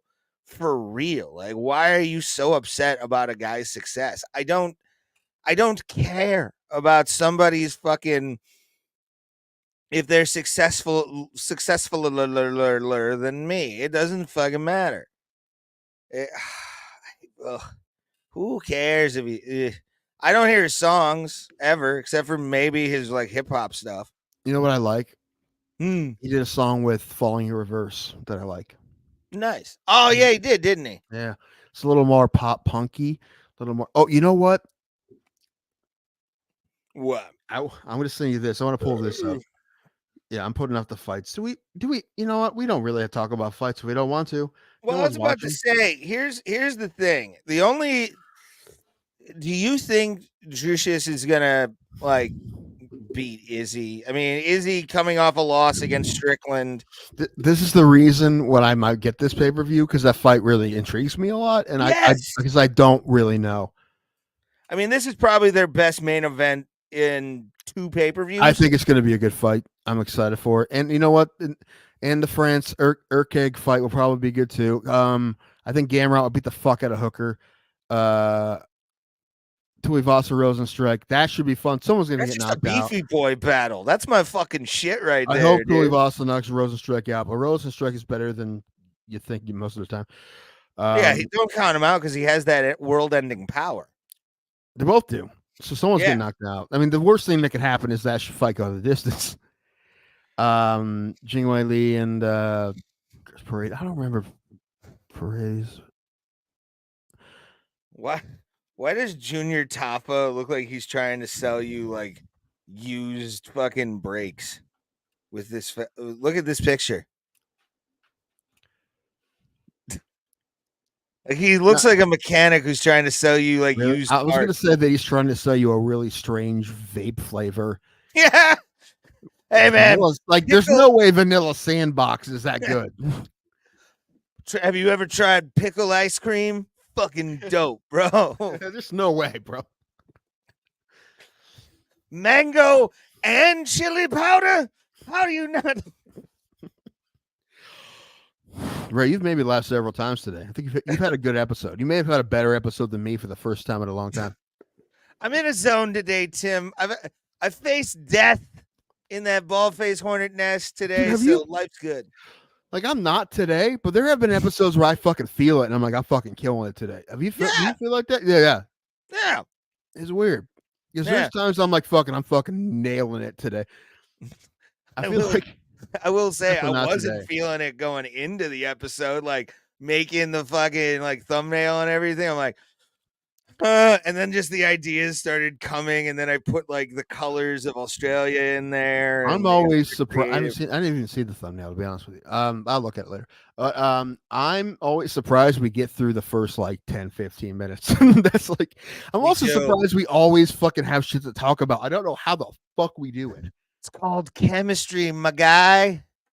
You know what? Chemistry. We do have that, if nothing else. I will admit that. I do think most of the time, like today, I'm spacey and I'm forgetting words and shit, and I fucking hate that. But I feel like most of the time, brain, which I probably deleted that, by the way. I'm sad. Cheeseburger brain. Yeah. I do think most of the time. Yeah, I think honestly, and I won't admit this next time you ask about it. You'll have to show me the tape. I think we're good together, like this. Believe it or not. And you know what? I have said this before, but it took a shorter amount of time than I thought it would when we started for us to start flowing. Mm-hmm. It didn't take that long. I thought it would take longer. It didn't take that long. No, I mean, this is easy. Yeah. You got somebody to run off of that one is actually funny. You know, like somebody that you can make jokes with like that. Sure, there's going to be bumps in the road, but that's also OVI territory when you're mad. But like, and you're pissed about life. I'm honestly surprised it only happened once, to be honest. That's one thing I have that I may lack in a lot of things, but self-awareness is definitely not one of them. I understand myself on a level I don't think a lot of people realize. Like I can be a handful, but I think I'm fun. So sorry. I mean, it's I hit like or miss. I'll tell you that. That's what I'm saying. Yeah, Like, 50% listen, of the field I'm from gonna the say field this. isn't fucking bad, I'm stupid. gonna Like, say what are you gonna this. do? I'm gonna say this, Raymond. To quote John Bruton. Wait, what'd you say? What did he say? One time when he was talking about East and West Side comedy on a podcast, he was talking about. I There's a love telling. difference. Yeah, up here there for a while there was. I was one of the rare ones that would go between fucking sides, just because I'm like I want to do stand up. Like I don't care who book me. Like I book me. It's on my it's on my digital dot card. Book me and my emails underneath. Like it's no one who isn't insane will say about Ray Hyclak that he doesn't fucking work. He doesn't go out and do it. I love doing shows. They're fun. No one in their right mind would say that, and that's why people do. I mean, people do book you. Like, yeah. I don't know how often you get booked for paying shit, but like not a lot. Never. But it's I get work in. I get the time. Right. I mean, I trust you to host shit. I trust you to do that. Well, yeah. If I was doing a show and I decided I wanted to feature, hosting one Saturday at a bowling alley. So yeah. Shit. What was I saying before that? Please no, because I can't remember. Chemistry. Okay. Something. Stand up. Definitely was about stand up. Me working a lot because I like doing it. Something before that. Booking. I don't know, but shows. I needed to get a new room down here, and I mean, there's a place that there's a place. There's a brewery in Dover that will probably do it. I mean, and my brother talked to the guy for me that one of the owners works with him, and he talked to him, and I think they'd be into it. But he's like, well, we usually pay musicians this much, and I'm like, I can give you a show for that much. I'll tell you right now, it doesn't matter. It's $300. I'm like, I can give you a show for $300. But the thing is, I mean, and the first one we can do for that. But the thing is, and I've tried that before. One time I had the first show was the cheap show, and that fucked us. Yeah. So I tell people that too, because that happened to me once before too. The one, let's just try, and next time we'll do something different. Now, that one fucked us because we had so many people, and actually it was less the comics and more the fact they wanted to have it in a different spot in the bar. They had a separate room upstairs. We're like, let's try it in the main bar first. I'm like, yeah, okay, fine, the first one, whatever. And I should have pushed harder to not have that happen because that one was packed and we never got that audience again. Yeah. But I learned that lesson anyway. That was over 10 years ago. Anyway, oh boy. But anyway, I need to get a hold of them to do something. They have a weird setup too. I don't know. I just and every time I set up a show, I feel bad if it doesn't go well. Because I don't want them to lose money. What's this? A whole new sound. Oh, this is what I wanted to pull up, dude. This is I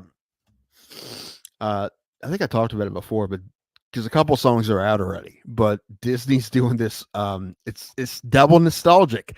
It's Disney songs done by like pop punk groups. I see this. And Tokyo Hotel. The Simple Plan and the Magnolia Park songs are already out. The rest of them aren't. And I was excited for this anyway, but I saw today that Bowling for Soup did a song for it, and now I'm really excited. Yeah, Newfound Glory did Part of Your World, which, I mean, they already did a version of Let It Go. I feel like they should have just put that on the album, and that's why they didn't do it. Money. They already did that before.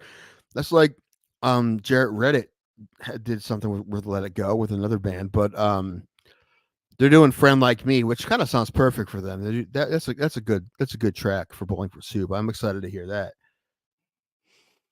Hold on. But I never heard of Magnolia Park before I saw them do Eye to Eye. They have a video for it and stuff. Magnolia Park's a good band. They're like post-hardcore kind of band. Yeah, pretty good. How fast are they going to play that Bowling for Soup? That's going to be a fucking fast one. You got a friend in me. No, that's not. No, they're not doing You Get a Friend of Me. They're doing Friend Like Me from Aladdin. Oh. You never had a friend, never had a friend. You know that one Basil does in this act? You never had a friend, never had a friend. Oh, Basil. He does that, by the way. That's his like. It Oh, was I his know. closer. It's his closer. Was he just sings that song? Which I is, will say this: one time I wanted to kill that man. One time it was quitting smoking, and he does that fucking thing where he smokes fucking through the like. It drove me up. He does the goddamn fucking wall. intro, the bad to the bone intro, and the Yeah, dude. Like, you want to Yeah. talk about a moment where I was like, I want to murder a motherfucker. Fuck your mom. That's one of those things that seeing a comedy a ton, you'd be like, you see that and you're like, that's fucking corny, whatever. But the thing is, if someone told me, hey, should I come to the comedy club this weekend? There's a guy named Basil there. I'm like, you never seen Basil? I'm like, go see Basil. Yeah. Because he has an act and it's a good act. You'll have a good time. So I He's a great comic. I'm just, those things drove me nuts in the beginning. And then luckily vaping came into fucking fashion and I was able to survive by like going to the bathroom at the Funny Bone and like hitting my vape a couple times. Yeah, Mayday Parade. I can't really read it, but I know this is the best I can do. It's okay. Well, read it for me. I can see the the simple plan. Can you feel the love tonight is already out. They did a video for it. Same thing with Magnolia Park's Eye to Eye from Goofy movie, which is really good. I like that a lot. I like both of them, but like these, like Yellow Card, We the Kings, Plain White Tees, Boys Like Girls, Bowling for Soup. Those are like, and Simple Plan. Simple Plan's a band I really want to see live. They just were touring with the Offspring, which would be awesome because I always want to see the Offspring live too. But they played at fucking Blossom, and I don't want to go to Blossom again. Yeah, I don't know. Meet Me at the Altar. Yeah. I know Boys Like Girls because I dated Like some Girls. emo girls back in the day. You dated some boys that were like girls, well, twinks. In my early 20s, okay. Change your name to Twink. Either Twink or Bigot, depending on what you meant by that title, that name. But We the Kings. Fun story about We the Kings. It was like right when I was starting doing stand up because I'd have these weird breaks from where I worked at this restaurant. I worked 2 shifts, but it had like a couple hours in between them. It was so like, it was a half hour from home, so I didn't go home. So I would just hang out, go to the mall or whatever. But We the Kings were playing an acoustic set at this bar that a radio station sponsored, and I didn't see them, but I parked right by the back patio. There's a fence around it, but I could hear them. And I just listened to their whole set. I just listened to them play. It was cool. Nice. I heard them play Check the Ass Juliet and that one they did with Demi Lovato. When the lights go down. Anyway, I like them. But that was kind of cool just to hear them play live. Only band I think I've heard play live and didn't see play live. But anyway, I think there's a million covers of every Disney song. And there's pop punk bands that have done them too, but I feel like with these pop punk bands, and it's like double nostalgia, right? Like, oh, remember this band and remember this song. It's anyway. I'm excited for it. I'll check it out. I like the Eye to Eye cover. I was telling Alan that if shit really hits the fan, I'm just gonna lock myself in my house and just listen to pop punk and watch baseball. Pop punk and baseball 2024. Yeah, that was outside, That was too outside. Girl, all the bad guys want. Yeah, Angel Hernandez could have done better. Mm-hmm. So wait, he no, wasn't you the lost worst. your mind.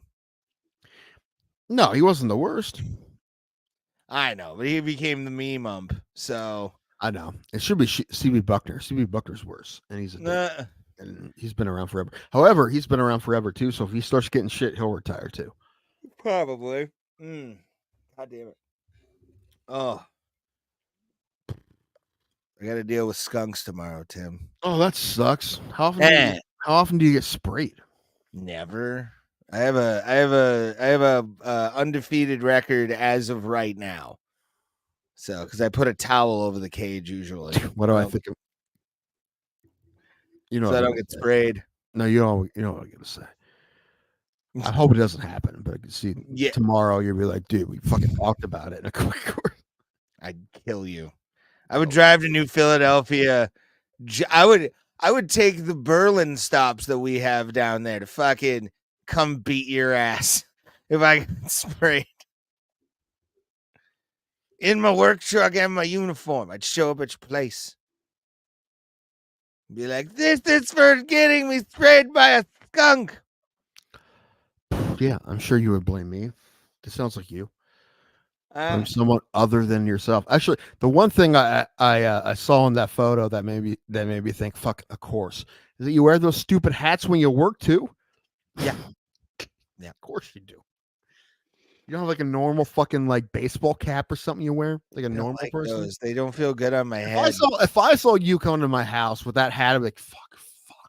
That's what I thought. I'm like, My shit tucked in, little grease stains on my uniform.